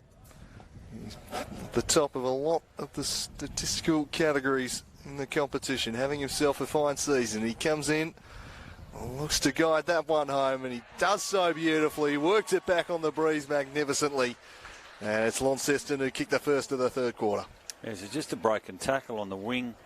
Young Tommy McCullum just wasn't able to wrap up his Launceston opponent on that occasion, and then again they just found some space, used their foot skills, and Jay Blackberry, always a great set shot kick for goal. He's done a lot in his career, Jay Blackberry. I know he hasn't maybe been as dominant today, but it's just close to the best football you've seen Jay Blackberry put together over a period of time, Canberra. Yeah, he's been a wonderfully consistent player, hasn't he, now?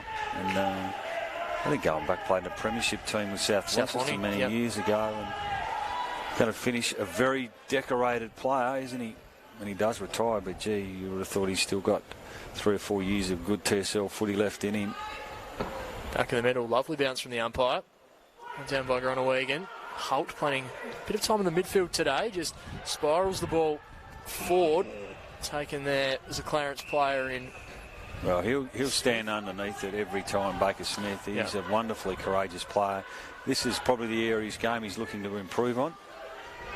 Kicks out wide in the McCallum direction. Almost took the strong grabs in McCallum, had Jake Smith for company. Harper sees him over the line for a throw in. A nice kick then from Baker Smith, and a good presentation from young McCullum. He might have been a little unlucky not to get a chopping in the arms for a kick there. Presented very well at the ball. Just very athletic, isn't he? A lot to like about him. Knoxgill once more fell down to Woolley, got a handball out. Launceston will go again here through Casey Brown. He sends them deep inside 50. It favours Thorpe. He couldn't quite complete the mark. On the physical battle, just couldn't quite complete the transaction. We'll have a ball up inside 50. No, he won't. Well, they've been red hot on holding the football today. And apparently the umpire not happy with a lack of an attempt there, I'd have to assume. Hamish Leadham, the man pinned. So Clarence bring the ball out of defensive 50. A dinky ball puts his teammate under immense pressure. Darcy Gardner with some work to do. Just gets the handball out in time. Finds Baker Smith. Goes up to Keegan Wiley. Back to Gardner. Kick down the line. Just overcooked the kick there, did Gardner, as Launceston bring the ball back inside 50. A couple of Clarence players fly. No one able to take the mark. Sam Green's handball just misses the target. Braden Pitcher picks the football up and is dispossessed of the ball. Ball just bumbling around at the moment. Dylan Riley sees it over the line for a boundary throw in. Forward pocket for the Blues. 67 points the margin in favour of the visitors. They're on the offensive once more. They've got great propensity to be able to lock the ball inside forward 50. The pressure of their forwards is electric at times. And again, Clarence will battle to try and get it out. A quick harried kick out of the congestion leads to a ball in dispute on the wing. And once again, Launceston will pick it up and look to turn it into attack, but just left that one behind. It might invite an opportunity on the counter-attack here for Clarence as Norton chips it out to the wing, and they've got some runners forward of the football here. Goes to a one-on-one in Josh Green. It was well defended though. And the ball hits the deck. Still, the danger hasn't passed here if Clarence can get something going, but it was a poor handball. Launceston able to regain control of the football for the time being. Somehow a handball was laid and just slung without the football there, so this will be a free kick. And the holding the ball decision's been paid. Clarence have definitely worked harder in the first 7 or 8 minutes of this quarter defensively. Some of their efforts to lay some tackles, a big improvement than what we saw in the first half. Again, though, if you just look forward, Launceston have got 3 blokes set up, including Hines and Gronewegan, for this kick. Called beautifully there, Cam Brown. That was only ever going to end one way. Well, as umpires. I think it is a free going to go back to Jake Hines. He got back in that hole. They're just so organised, aren't they? So Hines, short kick, finds Dowling. Quite a few one-on-one duels with Josh Green so far this quarter for Dowling. His kick sets Hodge a bit of a task. Josh Green swoops on the loose football. Kick out wide, misses the target. McCallum with a little bit of work to do. Short kick inside 50. Kick. Nice work, Tom McCallum. Finds his teammate Sam Green, spending a bit of time inside 50. Takes the mark on the chest. Little kicking from a tight angle. About 40 metres out. Well, versatility, isn't he, Sam Green? You can play in the ruck. We've seen him play down back, and he's been thrown forward all through his TSL career. This will need his best day from here. Tight angle for Sam Green. His eyes were darting inboard. He's going to set himself here for a shot on goal. Working nicely from Sam Green. Lovely kick from the pocket. Excellent work from the versatile youngster. And the Roos kicked their second goal of the afternoon, courtesy of Sam Green. Yeah, good finish, reward for effort, and a smart kick. We often see here, Drew, you've got to hug the right-hand side normally, and it swings back late, and that's exactly what happened. And well done to young Tom McCullum. Just lowered his eyes, and one of the few times in this first 2 and a bit quarters that been able to find some separation from their man. On that occasion it was Green. Better ball use, better effort so far at the start of this third quarter from the home team. A beautiful set shot there. Just worked it back on the breeze to perfection there. He knows this ground evidently. Very nicely done. So Clarence with their second of the afternoon, can they build on that and work their way at least back to a more respectable looking scoreline? They go forward once more, but Launceston with some bodies back there. A bit of a hurried kick out of defence from Tuthill, though. It works all right for Hines. Takes a man on, but there was a second man coming. Oh, I don't know about that. He got rid of the handball in the end. I reckon a little bit stiff there, Jake Hines. Yeah, he was premature on the whistle, wasn't he? I think he didn't expect him to escape the tackle, but just pure strength, so a little stiff. But Clarence, can they take advantage of their good fortune? McCallum sends them inside 50. Some defensive play from the forward, pretty good. Swinton jumping on top here. And there'll be a ball up. Very good for the holding the ball. But I know they've been hot, but that would have been red hot.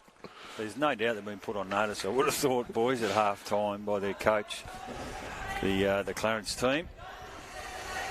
It's been a decent response from them so far. The umpire's spotted something here and a free kick. Advantage has not been paid. So it looked like he was having a bit each way there, Howlett. I thought, well, I'll just keep going and I might try.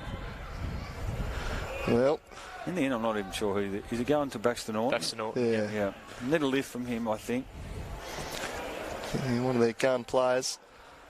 Looked better when it's in his hands. Now, the distance, he should be able to make it. So, has he learned from his teammates' kick moments ago, Baxter Norton? And he split the middle here and get consecutive goals for the first time today. It's Baxter Norton who lets fly from 45.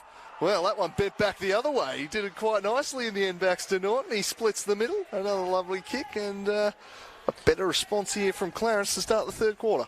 Well, yes, that's exactly right. They probably outscored Launceston 2-1 this quarter. And no surprising, it's just been on the back of effort, isn't it? They've made at least at a 50-50 contest right across the ground. They've started to win. Probably a fortunate free kick for young Tom McCullum on the tackle on Hines, and then they were able to force it inside their forward 50. Norton won a free kick and a neat finish. Yeah, nice start to the quarter from Tom McCallum as well. Presented well and used the ball fairly well going inside 50 as well. Clarence now cut the margin back to 55. In the middle, it's Hingerstein and Groenewegen once again. Kieran Howlett thrust in the midfield this half. Wins the ball for Clarence, kicks it out wide, sets Norton a bit of a task, has Jake Smith for company. Norton with some composure, but his handball only goes as far as Grant Holt. Handball out wide from him. The Clarence defence now under a little bit of pressure. The numbers should favour the Roos as they see the ball out of bounds for a throw-in.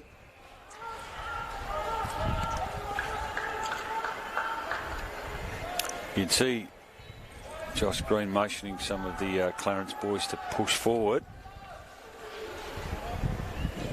This ball thrown back in. Augustine wins the ball down. Only as far as a Launceston player as the Blues try and surge the ball inside 50. Kieran Howlett getting his hands on the football a little bit so far this quarter. Unable to quite find his target. Nice defence there from the Blues. Clarence again with the numbers at half-back. A loopy handball over the top. It's Gardner kicks the ball to half-forward for Clarence, but the mark's taken as the Blues look to reset. The kick inboard finds Hines. Does well under a bit of pressure there from Holmes. Takes the mark. Kicks the ball out wide. Sets a bit of a task, but the mark's taken by Jack Tuttle. He goes short to Dowling.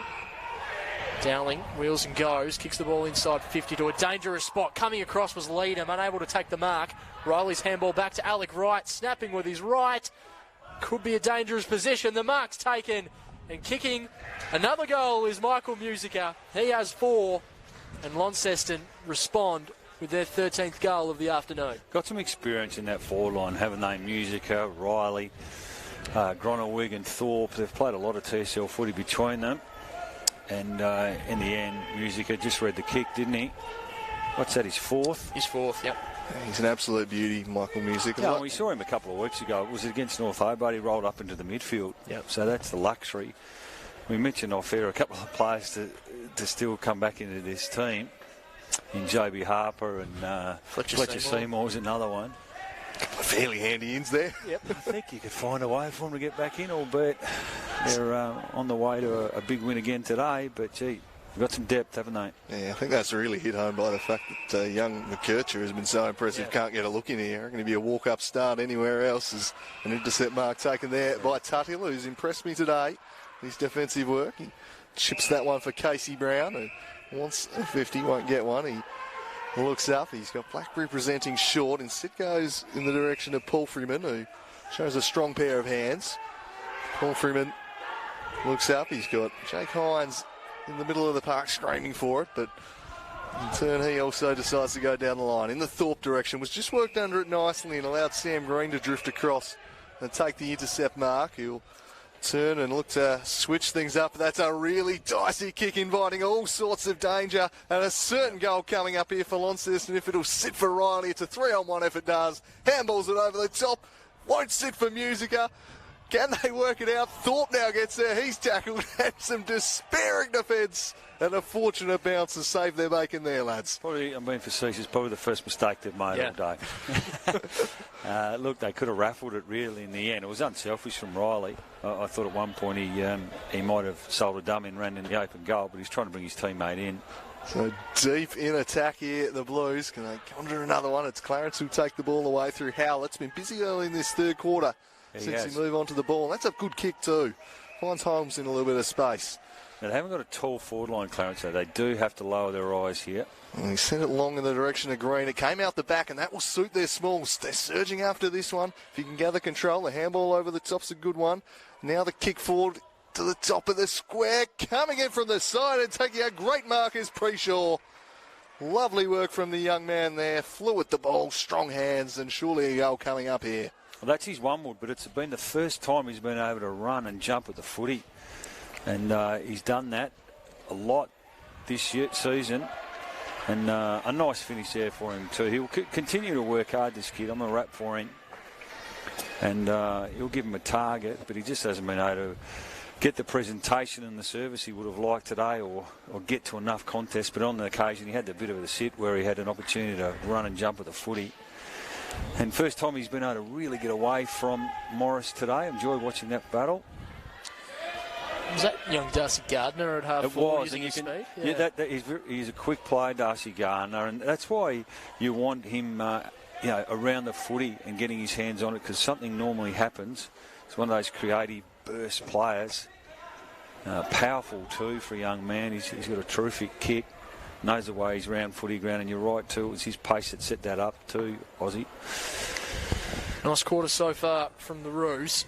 3 goals in it. What can they do here as Baker Smith just takes a bit of room to move. Kicks the ball inside 50. Josh Green was the target once again. Jack Preshaw laying a strong tackle. He's been nice up there so far today, both the Preshaw brothers. Holmes also thrust forward, lays the tackle. One of the things that can happen in this situation, boys, is you do spin the magnets. Now, Baker Smith's gone in the ruck. You've mentioned Howlett's gone in the midfield. So if the game was to meander out to a 25-point win to Launceston, for argument's sake, you probably wouldn't see some of these players in different spots. So that could be the upside for Clarence in this, and just being able to see some different players in different spots. It's an old coaching cliche, isn't it? Often coaches will say we learn a lot more from losses than we do from wins. Yep. So it's been a positive here from Clarence in the third quarter. It's obviously real silver lining type areas. They would have preferred to avoid the first half. But look, from the trajectory this game was on, I think Jeremy Webley would be pretty happy with his charges so far in this third term. As Launceston looked to move the ball forward, but Brown's handball was disrupted, and Clarence again moving the ball with a bit of speed and purpose in this quarter. Some running carry, but they ran into some trouble before in the back free kick will present them with an opportunity to swing it forwards once more. As McCallum just making a nice little run through the middle of the ground, might be an option shortly. So too Keegan Wiley. And they can't get him involved at all today, Keegan Wiley. He's been quiet, hasn't he? Usually a real key for them. He's real key to their rebound game, as this one's sent inside 50. It fell for Launceston and gathered there by Alec Wright. Steps on to his right foot and then swings it out long to the wing. Good contest one there. Some nice work playing there was Leadham, but the kick is intercepted by Bailey. Chip back inside. And Clarence a little bit cleaner by foot so far this quarter, starting to stand out too as they go inside once more. Plenty of Blues parked back there as a good fly was made from Sam Green.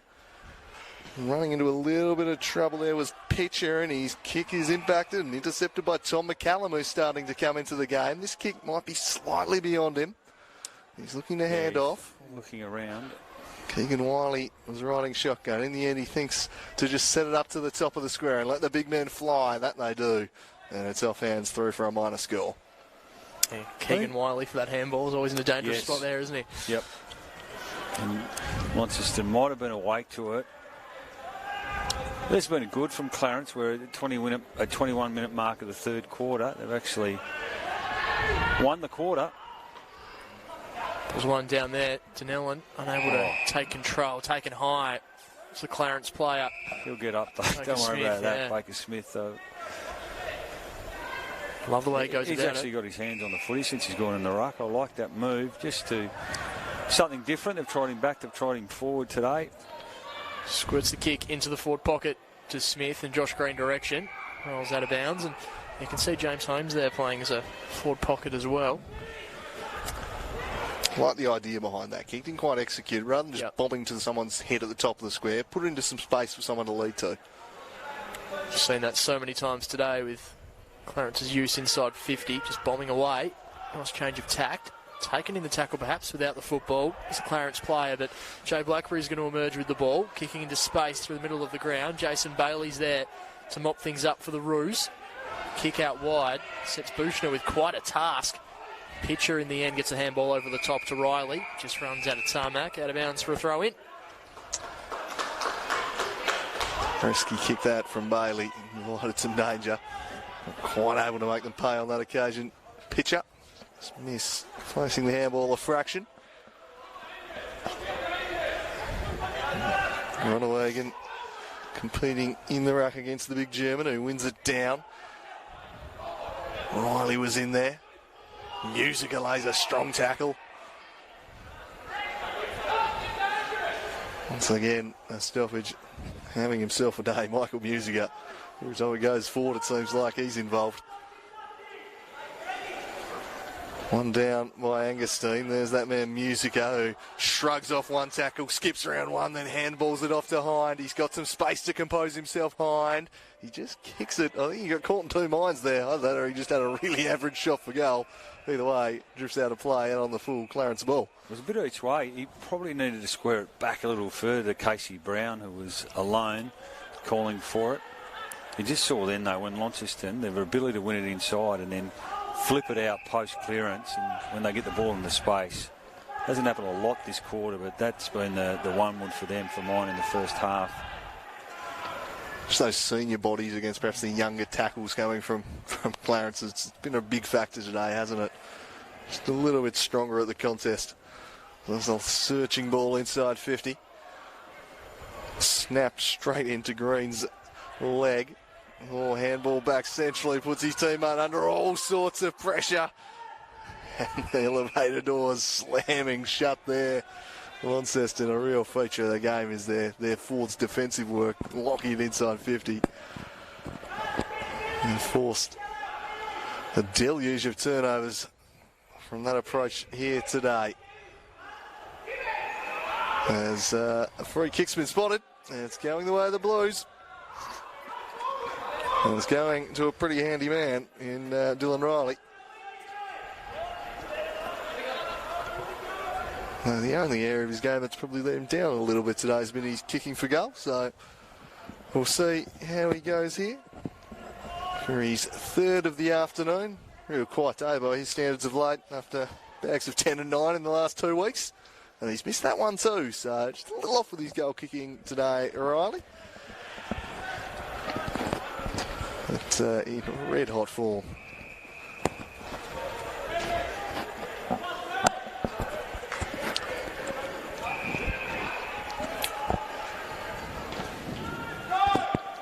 Clarence bring the ball out of defensive 50. Pack forms punched over the line.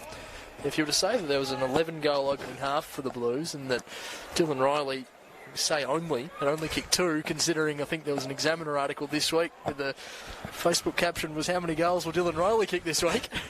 Enjoyed his work up north, I think, the lads at the Examiner. Certainly showed Launceston's depth today. Jackson wrapped up a tackle by fellow number 3, Jay Blackberry.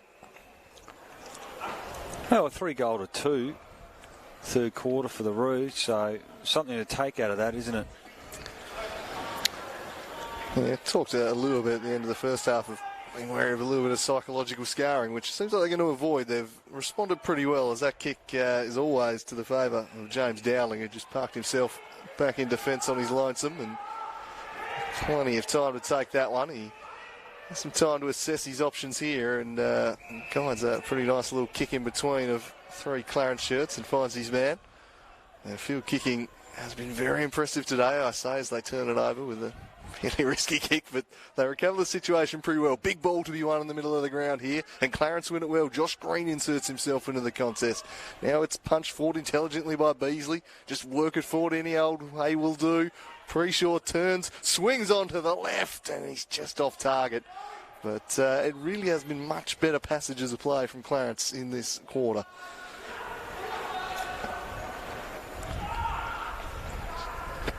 Now it's the Blues to bring things back into play.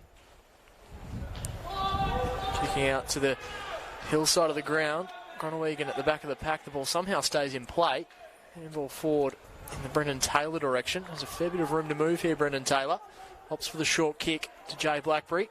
Dishes the handball off to Brodie Palfreyman, one of the prime movers in the opening half. Dinky kick over the top from Palfreyman. Nice defensive work there from the Roos.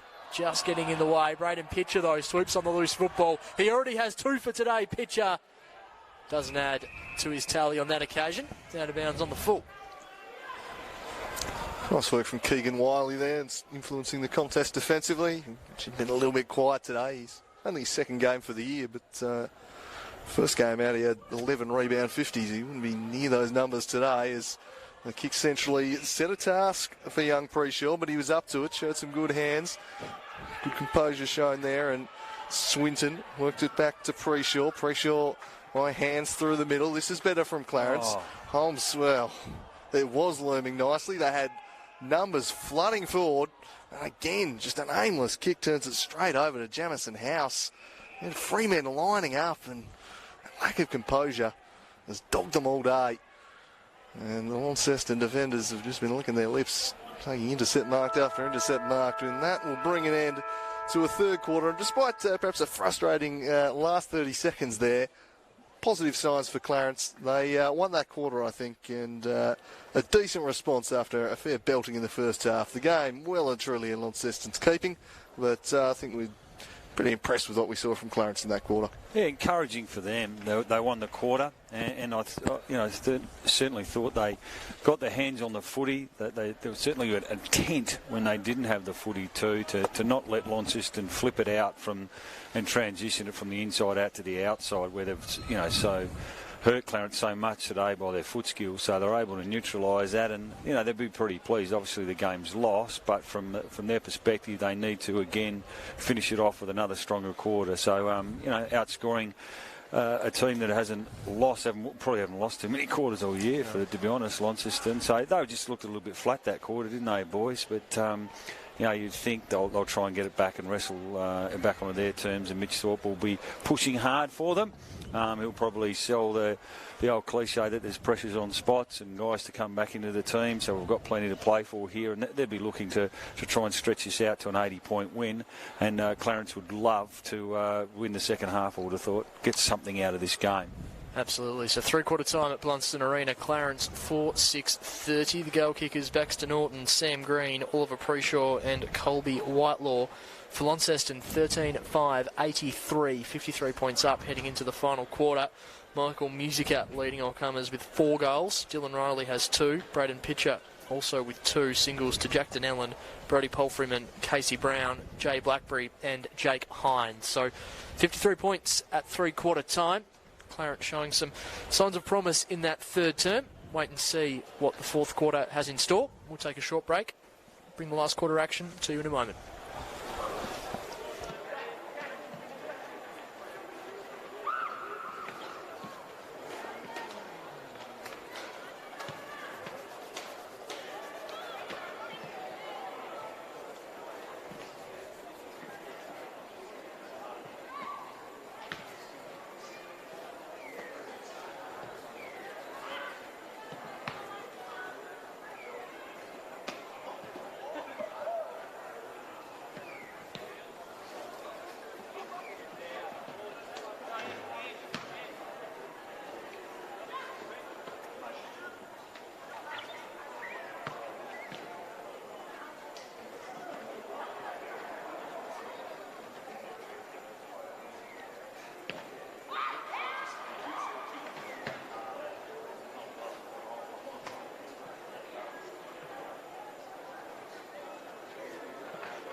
Final term about to get underway at Blundstone Arena. This top of the table clash, it's been all Launceston so far, despite a solid performance in that third term from the Roos. 13-5, 83 the visitors, the hosts 4-5, 29. Back in the middle of the ground as Angerstein and Groenewegen continue to do battle. Hines wins the football, dishes the handball over the top to Palfreyman, a high ball inside 50, mark taken by Michael Musica. Kicked 3 goals in the second term, added a 4th in the third. He's looking at trying to take a handful back up the highway this afternoon. Strong, isn't he, in one-on-one contests too. Doesn't lose his feet too often. Just an easy clearance really for Launceston. Did well to read the ball. That's his number 5. Yes, already has 4 for the afternoon. Michael Musica, as he begins his approach, crosses the 50-metre arc on the way, doesn't kick that well. Does Michael Musica, struggling to make the distance in the end, out of bounds on the full. One of few blemishes for the Blues so far this afternoon. He's been pretty clinical today, Michael Musica. As this one just floats over the head and might invite Palfreyman in, but not quite on this occasion. It flings out the back. They showed some pretty good leg speed in that third quarter at Clarence, and they were able to kind of transition the ball by hand and run and carry it a little more than we saw in the first half. It breaks down there. 54 points the margin in the final term here.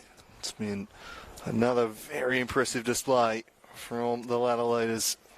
Just further emphasising they are the front runners. There's some slick footwork from Palfreyman. He sends it to the top of the square. The big fellas will fly that one, but Thorpe unable to bring it down.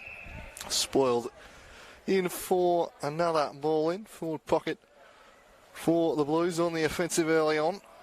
I wonder if Mitch Thorpe gave him a bit of a G up there at three-quarter time. He seems like a fairly ruthless operator in wanting to just grind teams into the dust and not just win games, as this snap kick is going to go to another ball in. And he was certainly very, very vocal a couple of weeks ago at North Hobart. You wouldn't think the team were up by 80 points. He was still belting out the instructions, demanding perfection. I think he set high standards wherever he goes, Mitch Thorpe. Is he going to get himself back in the team? Is he going to pick himself, Mitch Thorpe? Named as an emergency today, which I found very interesting. Notice he was in the slacks pre-game though, so never really any chance. Buchner's handball back to Jason Bailey, just a high up and under. Almost taking the one-handed grab was Jamison House, but reading it well was Jared Harper for the Roos. He's impacted while he kicked the ball. Loopy handball over the top in the Jake Smith direction, unable to take the football. Jamison House swoops on the ball and just kicks it in the Dylan Riley direction. Just misreads the football. Does Riley. Jackson, handball over the top. So the Roos bring the ball out of defensive 50. Keegan Wiley stands tall. House coming in really late. Wiley, pretty sure didn't like it, did he, from Clarence? Just flying the flag a little bit there. Strong grab taken. He's just short of a gallop at the moment, Wiley, isn't he? So there's some good upside. More he gets and plays a great kick. Great kick from Keegan Wiley. Just opens the ground up for the Roos. Paprotny over the top to Jackson. Now to Darcy Gardner. Great composure from Gardner. Thought about blazing away. Lowered the eyes and found Sam Green. He decides to wheel and go to Sam Green. Already has 1 for the afternoon. Doesn't add to that tally. Just a minor score. Went into this game, a bit tongue-tied. They went into this game short in terms of the selection clearance, didn't they? So Steele was dropped out of that team. Noah Holmes kicked 6 in the development league. They didn't bring him back. And it's almost looked like on occasions they're just used to kicking long to a target, and that's why perhaps they've blazed away. Just hasn't had that connectivity with a smaller forward line. And Garland a late withdrawal as well. Was curiously named at centre-half back for today, Colin Garland, but obviously didn't come up as Blackberry's kicked to half forward. This lands there for Dylan Riley. Dinky ball inside 50. Finds Thorpe. Just decides to kick long in the direction of Holt. Ball rolls out of bounds for a throw in. It's been a bit of a nearly day for Big Thorpe inside 50 for the Blues. He's been dangerous, but hasn't been able to have a clean run and hit the scoreboard. No, good call. He'd probably like to get on the scoreboard just for his own confidence. He certainly provides a target and allows some of those smaller players to get below his feet and crumb. He's a big presence out there. As a chance here. Oh, shimmy there. Beautiful work from Jake Hines. He won't quite bend it back enough, though. Just off target for the minor score. He's so evasive, Jake Hines. That low centre of gravity can change direction so quickly. So hard to tackle. And almost finding another goal. He's picked up right where he left off in round 2 as Jake Hines. As this one's sent forward, and good mark taken by Josh Green, who stops props and then just swings it over the top. It'll be an awkward bounce and allowed him Morris, but he lost his footing. Will the ball stay in? Not quite. Wouldn't quite sit for Freeshaw, and we'll have a throw in the forward pocket for the Roos. 154 points. It's been a much better second half from them, but the damage well and truly done early. If you're just tuning into this one, it was a first half demolition job from Launceston that set up a fairly handy victory. As handball off to Jay Blackberry, who's started to get more involved the longer the game has worn on today as Blackberry. Here's Thorpe with strength and composure, and a lovely handball to Dylan Riley, who'll run into an open 50, has a bounce, has another one, strides in and kicks his third of the afternoon. Beautiful football there from Launceston, coast to coast. Got some speed, hasn't he, Dylan Riley? Took off there. Some would say ageing legs, but in terms of the game's play, he's been around in this competition for a long time, but just composed, wasn't it? And the finish, not easy to do that after running 50 metres or so, running and bouncing the footy. Neat finish when we're back out to a 10-goal margin. Awesome work from Cody Thorpe there as well. He had strength, but just the composure to dance around his opponent and set Dylan Riley up. That was fantastic. Yeah, when your big fellas are doing that, things are going well. Back in the middle, Launceston and Groningen. 10 goals the difference. Not the greatest bounce all time. It'll come back to the umpire. Have another go.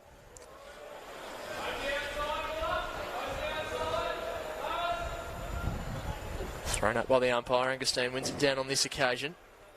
Ball one there by Ryan Cowie. Hilla Hodge competing for the Blues.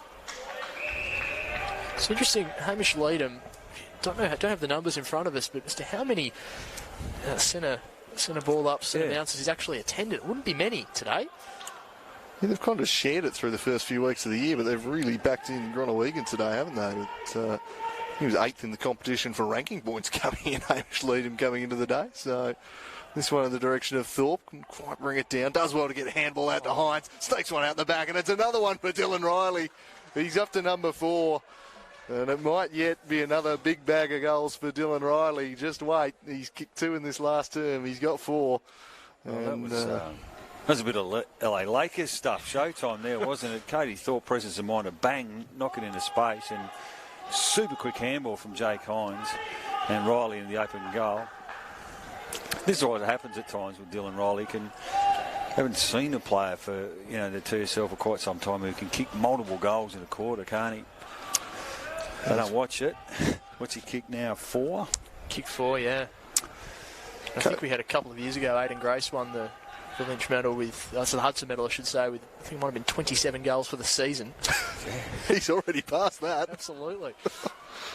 He's flying. And Big Thorpe, we mentioned, hasn't got a goal today, but I reckon his score and goal involvements will be right up. He's done some great work to help others kick goals, and coach will be delighted with him. Can't always judge the key forwards purely on goal output. That's a really nice 50. Mark from Beasley, and he'll get 50 to boot, you'd imagine. Very stiff. So Beasley will send it in the Jackson direction, but just overcooked it a little. Awkwardly over the top was Groningen. He might be able to get a handball out. Just about did. Trying to bustle through was Donnellan. Now Jackson took the man on. He could be in trouble here, Jackson. There'll be a ball up only. And some afters too. There's a bit of feeling out there at the moment. Argy-bargy.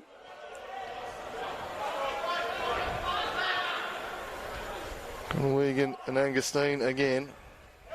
Launceston won it, but pretty much dropped it at his feet, so we'll go rinse and repeat here. Centre wing broadcast side here. An immaculate Blundstone Arena. In great condition right now as Hengestein won it, but he won it down to Groningen, who sends it forward in the Riley direction once again. It's picked up by McCallum. He's really grown as the game has worn on McCallum. And he sends this one out in front of Whittaker. He chips it forward, but that's going to be picked off once again by Jack Tuttle. And Jack Tuttle has got a 3-on-1 inside 50. It's out the back. It's Dylan Riley again, isn't it? No, it's going to be Jake Hines on this occasion. Although, yep, they're going to pay the advantage and give him the goal. So Riley strides in to the open goal, puts through another. And Launceston skip out to a 72-point lead. I reckon that's game high too, Drew, isn't it? I don't think it's been as high, the margin. So just a bit of a worry now for mine, from a Clarence perspective, that their motivation and their intent doesn't drop off, their effort, because the last couple of goals have been far too easy for Launceston after a really good third quarter from Clarence. And already they've kicked the first 3 inside 11 minutes of the last quarter. It's got to hang in there now from a Clarence perspective, otherwise Lonnie will get this out to 100 points quick smart. Yeah, it's just what Mitch Thorpe would have asked for at three-quarter time. Great response from the Blues, just extending this lead as Blackberry kicks the ball forward again as they look to continue the advantage. Denellen with a little tap over the top. And the pitch at Erection, who almost got the ball around the back, but rolls out of bounds for a throw in. Just half forward for the Blues. This pitch up makes his way from the ground. It's been lively today. Yeah, he has, particularly early, and he can hit the scoreboard. It's going to be a hard team to crack into, this Launceston outfit. You've touched on McKercher a couple of times today, Drewy. Just did his thing in the development league earlier on today. Youngster, it's Blackberry, merges with the football. Handball's back to Groningen. Quick kick inside 50. Centering ball. Nice little deft touch from Norton, but doesn't quite pay off as Brendan Taylor finds a bit of room. Just misses Denellen with the handball. Dylan Riley, always lively around goal, swoops on the football, dishes the handball off to Jake Hines. Shot on goal, kicks it. Hines has his second goal in a couple of minutes. He has 3 for the afternoon, and Launceston hit the scoreboard once again. You know what, too? They've impressed me, their unselfishness in that forward half, too, because sometimes if you're a little bit self-centred, you want to get on the scoreboard yourself, or it's about how many goals you can accumulate. And he could have probably wheeled on the left foot if he wanted to, Dylan Riley, but flipped it over to Hines, who, as a luxury, now has been able to be moved out of the midfield. I thought he set them up in the first 15-20 minutes of the first quarter. And he's hit the scoreboard a few times himself today, a couple of times in the last quarter. And just giving Miller Hodge a run in his position in the middle now and snuck him forward where he's doing the damage. No matter where you put Jake Hines, he's running hot. And the foot has just been placed right back on the throat of Clarence here in this final term. Just let it off a little in the third, but straight back to business. They have really kicked it back up into gear here, and Clarence have just not been able to go with them. Although they get a free kick here. That's some really nice work. Big Green, I think, winning the holding the ball decision. Just trying to take him on was Jamison House. And Green did well to stick the tackle. Yes, be right on his distance, I reckon. Sorry, Oz. No, nice game from Sam Green, I think. He's fought hard. Yeah, I'd agree. It's probably been one of the brightest spots for the Roos. Can he find a goal? He's clearly not keen on the distance, as you mentioned, Brownie, so he just chips it in there, and Josh Green gets in there. So we'll probably get a Green goal regardless. Just a different initial. Had a similar shot in the second quarter, didn't he, which hit the post. Yeah, perhaps I shouldn't be putting that one just in the scoreboard just yet. I do remember that one from a very similar spot. You would think he'd not make the same mistake from here. Very experienced player, always been a great goal kicker throughout his whole career. Had 6 goals in 3 coming in here this afternoon, Josh Green, and he adds another one there. Their 5th of the afternoon. A pretty dirty old day for Clarence, but they pull one back there and cut the margin back to 72. Well, well done to Sam Green too, you're right, because he did lower his eyes, knew the distance, probably wasn't in his leg at this late stage in the game. No point bombing to the Launceston back half. They're very happy for it to be kicked in with guys like Morris and House and these sort of bigger bodies. And in the end, it was a Josh Green presentation which was honoured. Nice finish. Still a bit to play out in the last 15 minutes, so Clarence would want to stick fat, I would have thought. Groningen wins that ball down. Musica somehow emerges with the ball, shrugs a couple of tackles. Polfriman's kick inside 50. Always dangerous are the Blues in this position. Preshaw wrapped up in a tackle. Alec Wright is pushed forward as well. He's held up. The umpire take it for a ball up just inside attacking 50. I'm going to start calling Michael Music a Teflon because nothing sticks. Not a tackle has stuck to that man all afternoon. He just shrugs away, gets rid of the ball. So strong. This one's one down, but going absolutely nowhere. It was Darcy Gardner. Just taken out of the ruck by Groningen. Couldn't quite find Musica with the handball. It's tight in the trenches once again. Musica trying to extract the football, but Clarence take it away through Gardner. That kick was a difficult one, almost made to work. And now, again, the big ruck's just able to just launch it deep inside 50. Dylan Riley's down there. So too was Thorpe. Thorpe with good defensive work, but just skipping away and turning it straight back over to big Groningen again, who's just parked himself in this little 5 square metres and the ball just keeps finding him. He sets it up to Thorpe. Couldn't quite bring that one down. That looked like a suspicious ball there to Paul Freeman. Just threw it out to him. And perhaps an element of ball don't lie there as he's off target to the left.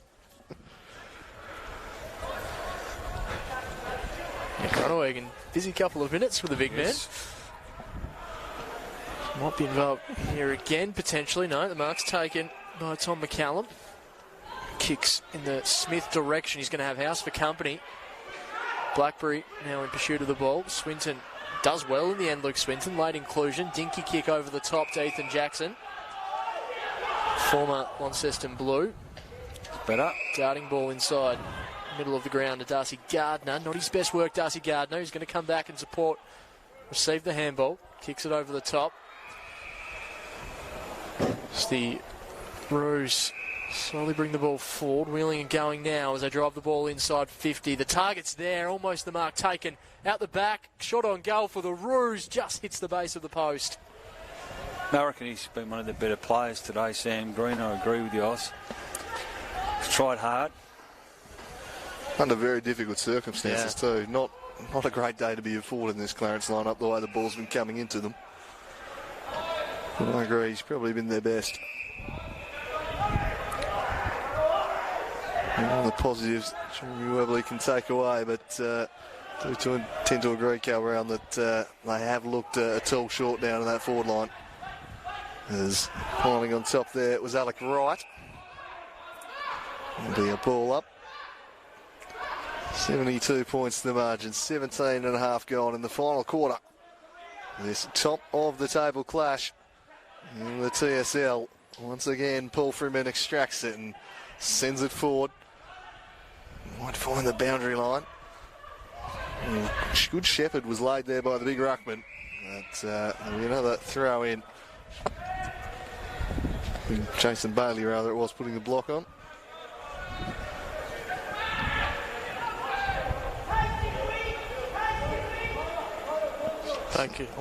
Baker Smith competing in the ruck with Groningen on this occasion. Jared Harper first to the football for the Roos. Dishes the handball off to Smith. Under immediate pressure was Beerley. Gang tackled there. Brendan Taylor involved. In the end, he caught high, so it'll be a free kick going the way of Beerley. Retreats. Just a little bit of thinking to do here for the Roos in defence. Kick back inboard. Finds Paprotny. He goes further wide. Finds Gardner. Again, pushing to that outer side of the ground, the Roos. Ball down the line in the James Holmes direction. Just in front of him, rolls out of bounds for a throw in. So 5-7-37 the Roos. Launceston 17-7, 109. Good for Baker Smith to just have a run in the ruck, I think, boys. Just you can sometimes get a bit stale when you're playing in those deep defensive posts, and he wouldn't enjoy the result, but he'd enjoy just having a run around a different spot today. And he competes so hard, so he gives himself a chance. He's just probably lucky not to give away a free kick there. Yeah, got in the back a little, but gets away with it. As trying to get there was Hines. It didn't quite sit for him, but yeah, I think they've just As you said, move the magnets around, toss some young players in the midfield. Cowie spending some time in there now in the last quarter, just giving some different guys some different exposure to different positions and trying to get something out of this game, I suppose. So, fair play there to Jeremy Webley, tweaking things around. But it has been Launceston again, also impressive. Someone just out of play. And really, I have looked a cut or two above Clarence today. Is there anyone in the TSL who can challenge this team? Can North Launceston lift back up to where they've been in the last few years, or is it a case of you're going to need Launceston to be way off their game to be any chance? It's hard to see. I mean, look, we're only 6 or 7 rounds into the season proper, so a lot can happen, but a fair body of evidence so far. And, you'd think Launceston best with a couple of players to still come back into the team. Yeah. It's in front of the other clubs, so I guess get to their level. And North Launceston, a very different looking team this year. Handball over the top. Clarence player to set upon. Polterman swoops in, trying to get the football. He might still get it. Marcus Smith involved for the Roos. Out of bounds. They just look hungry, though, don't they, Launceston? So competition there. Dev League, I think, went down today, but they've been in pretty good form too. There's some players that would be running around in most TSL clubs in that Dev League team. And the Blues hosting Lauderdale next weekend up at Windsor Park. Clarence playing the Demons here at Blundstone Arena. Free kick going to go the way of the Roos. Wiley finds Harper. Just a couple of short kicks here for the Roos. They methodically bring the ball down the wing. Got Howlett on short. That's where he goes. Howlett dishes the handball off. Nice bit of run here for Clarence as they drive the ball inside 50. James Holmes is caught at the back of the pack. Jamison House really spilled what he should have taken. Holmes dishes the handball off, misses the target, tries to get his own football there, does Holmes. Wraps Jake Smith up in the tackle. The ball does fall free as Ethan Jackson handballs over the top. Launceston under a bit of pressure. Ball rolls out of bounds for a throw in. The free kick might have been paid. Umpire said no dice, and we'll have a stoppage right forward pocket for the Clarence Roos. And just finding the safety of the boundary line there, the defender. Clarence just had the extra number around the ball, so a good result. That one's one down. The clear and kick will just clear the defensive 50 in. A strong contest, just not quite able to mark it. It was Groningen. And we'll have a ball up. Great attack on the football there from the big man. As we're into red time now in the final term here. Looks like it's not going to be yet another 100-point victory, but still a fairly decisive one all the same. That's a good mark taken there by Casey Brown. Eyes for the football. And snuck up the Dukes nicely. Chips this one across to Alec Wright, who thought about the handball, but instead will just go back and take his kick. And slowing the tempo down a little now. Nothing really left to play for at this late stage. Big contest there on the wing. Handball out, couldn't quite find Bushner. Dylan Riley. Well, he did well to evade one, and then a nice smother applied by McCallum, who's probably been another one of those positives, I reckon, for Clarence today. Shown a little bit in the second half, grown into it. Such a smooth mover, Dylan Riley. So light on his feet, isn't he? Leadham taps it down as far as Gardner. Nice shimmy and a shake from him as he drives the ball inside 50 for Clarence. Josh Green just stuck in the contest, punched out of bounds by Dowling, who is another one of these players who's just kind of gone into the Launceston defence seamlessly.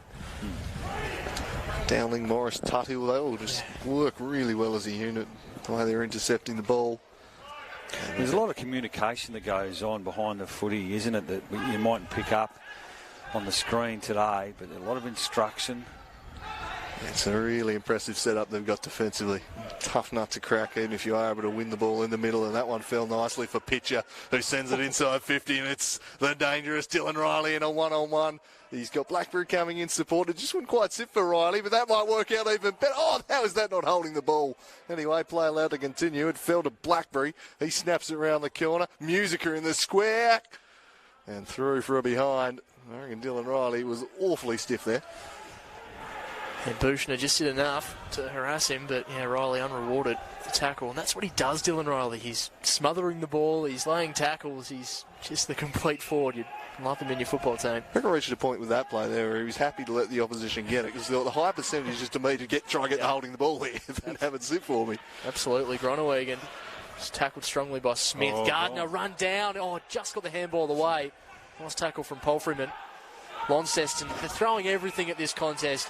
If you were looking at this, you would not think that the margin is 110 to 37. Tackle pressure is up. It's Casey Brown rewarded on that occasion. 25 and a bit gone in this final term. Launceston just with an insatiable hunger at the moment. Switching the ball there, Great Brown. kick. Lovely kick. Finds Jake Smith. One of these unsung heroes for the Blues. He drives the ball inside 50. It's going to be in the Riley direction. Has a couple to beat. In the end, the ball's punched away. Seeing it over the line is Tyson Miller. Throw in.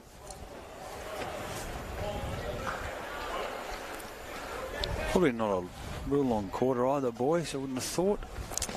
Yeah, can't be too much longer left. Time enough for another one here, perhaps, for Launceston. Just the cherry on top of the cake. And pretty damn good tasting cake, I reckon. They are flying right now, Launceston. Everything going their way is this one almost won back by Holt. They're going to try and get the ball away, but again, Launceston just tumble it inside 50. Who can get there? Musica dives on the football. Coming through was Pitcher. Musica again. Blackberry, rather, on that occasion.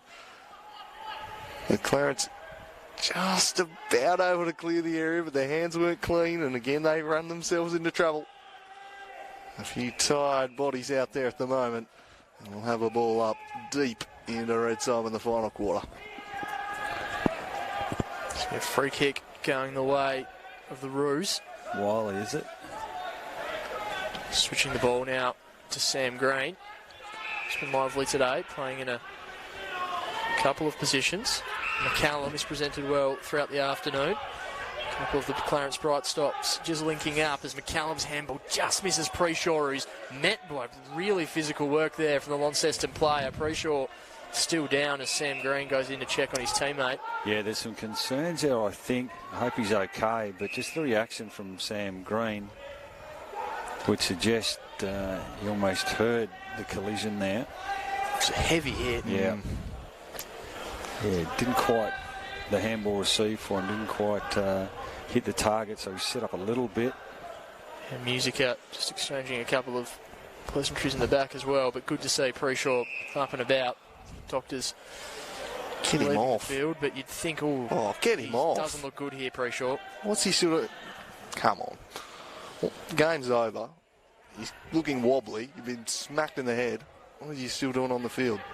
He gets the ball now, does Preshaw, gets the handball away, but I'd agree, Andrew. Got to play the percentages there. Look after your players. As Gardner's kick on goal just misses to the right-hand side. Yeah, normally kick those, Darcy Gunner. I think he's had a pretty handy last quarter, best quarter of the game for him. Benodo, he's a metres game player, so normally when he gets it, he can run and burst, and normally got pretty good foot skills. Gee, they're out here. Taylor gets the football at half-back for Launceston. As you said, Brownie, players are plenty. Opts to go to Denellen in the bright green boots. He wheels on his left, kicking inside 50. The mark's almost taken. Dylan Riley so clean beneath his knees as Dylan Riley pitches kick towards the top of the goal square. Nice work there by the Clarence defender. Taking the mark, going to go out wide in the direction of Ethan Jackson, who isn't able to complete the mark. Not his dominant self today, Ethan Jackson, as he retreats and finds Jason Bailey.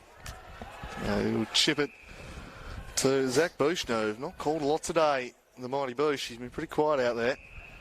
He had his hands full in a defensive sense, but he's such a good user of the football. I think they'd like to see him get his hands on the ball, or at least find a way to get the ball to him a bit more. So this one's chipped into the middle. Clarence working it forwards. Handball from Green. Good overlap here. Can they find a target inside 50? Josh Green is the target. It's well defended from behind though. And out it goes. Nicely done there by Dowling again. That was one of the better transitions for the day, wasn't it? They were prepared to run and carry a little bit, lowered their eyes. We've mentioned a few times they went in with a smaller looking forward line today, and it just looked like they didn't adjust to that early on. We saw so many times off half back and some of their inside 50 kicks, they just blazed away. Almost like they were expecting a tall target that wasn't there. So the up and under in dispute. No one can mark that one. We'll have another ball up here. We've almost travelled half an hour. Siren must be imminent, and indeed there it is. The siren sounds, and Launceston 12-goal victors over Clarence. 17-8, 110 to 5-8, 38. The damage was all done in the first half. It was a ruthless display from the ladder leaders, who skipped a couple clear on top. They're looking every bit the premiership favourites. They're going to take some serious beating, and today another powerful statement from the Launceston Football Club. Yeah, well, what is it? In the end, 72-point winners, and look, they were well in front at half-time. They just started so well, didn't they? Their ball use, they were able to win it on the inside, and then some of their post-clearance work, their foot skills, they always seem to have a player free. They looked dangerous in that forward half, and that was the story of the game for mine, particularly in the first half, the execution of their skills. And I wouldn't undersell their defensive efforts across half-back to just keep the team that was currently second on the ladder to 1 goal at half-time, no mean feat. They probably dropped off a little bit at different stages in the second half, didn't they? But sometimes it's a bit hard to keep your motivation up.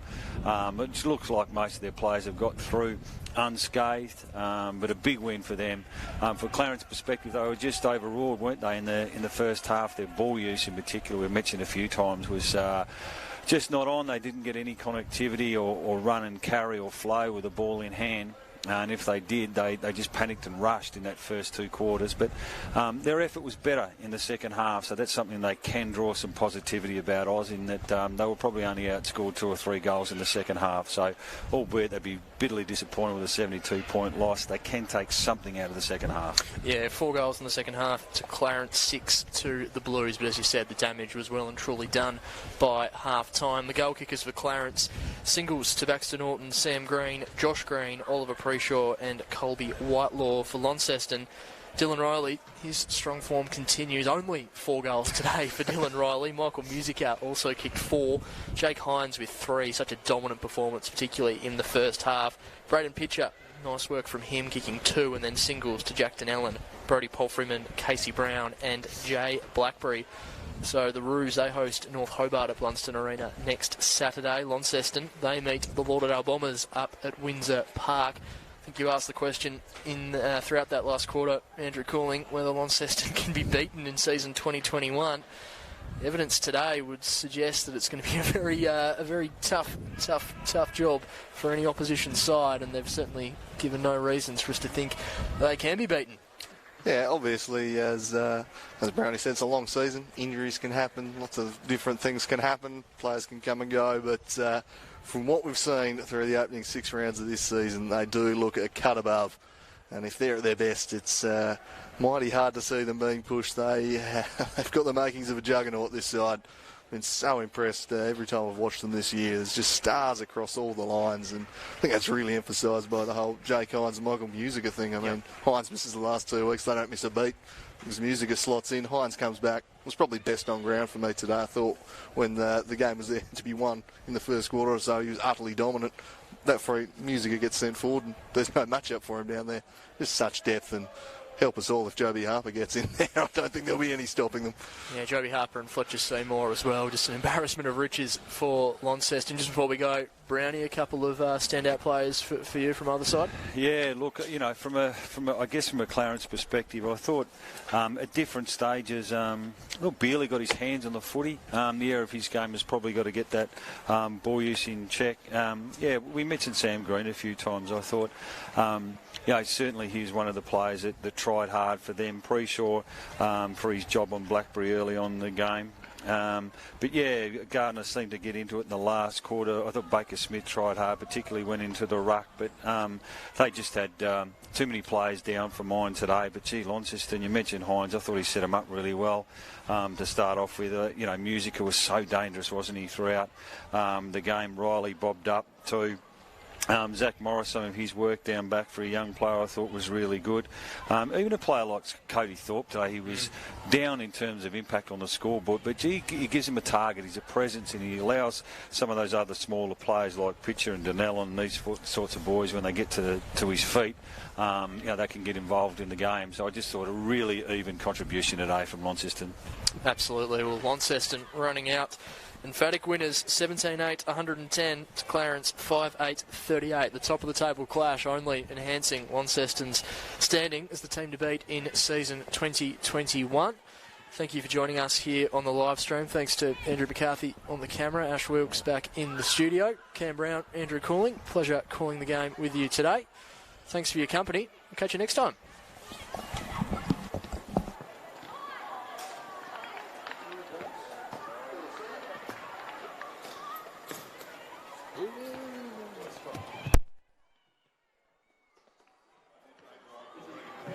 Oh yeah, you need 3.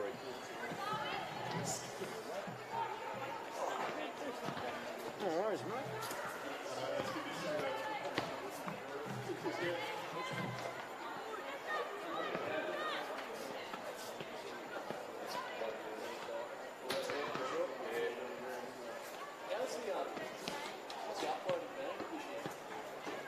Oh, it's fine. Yeah, I go straight to huddle off the phone during the quarter, so 3 quarters are up, and then I've just got to do a quick conversion.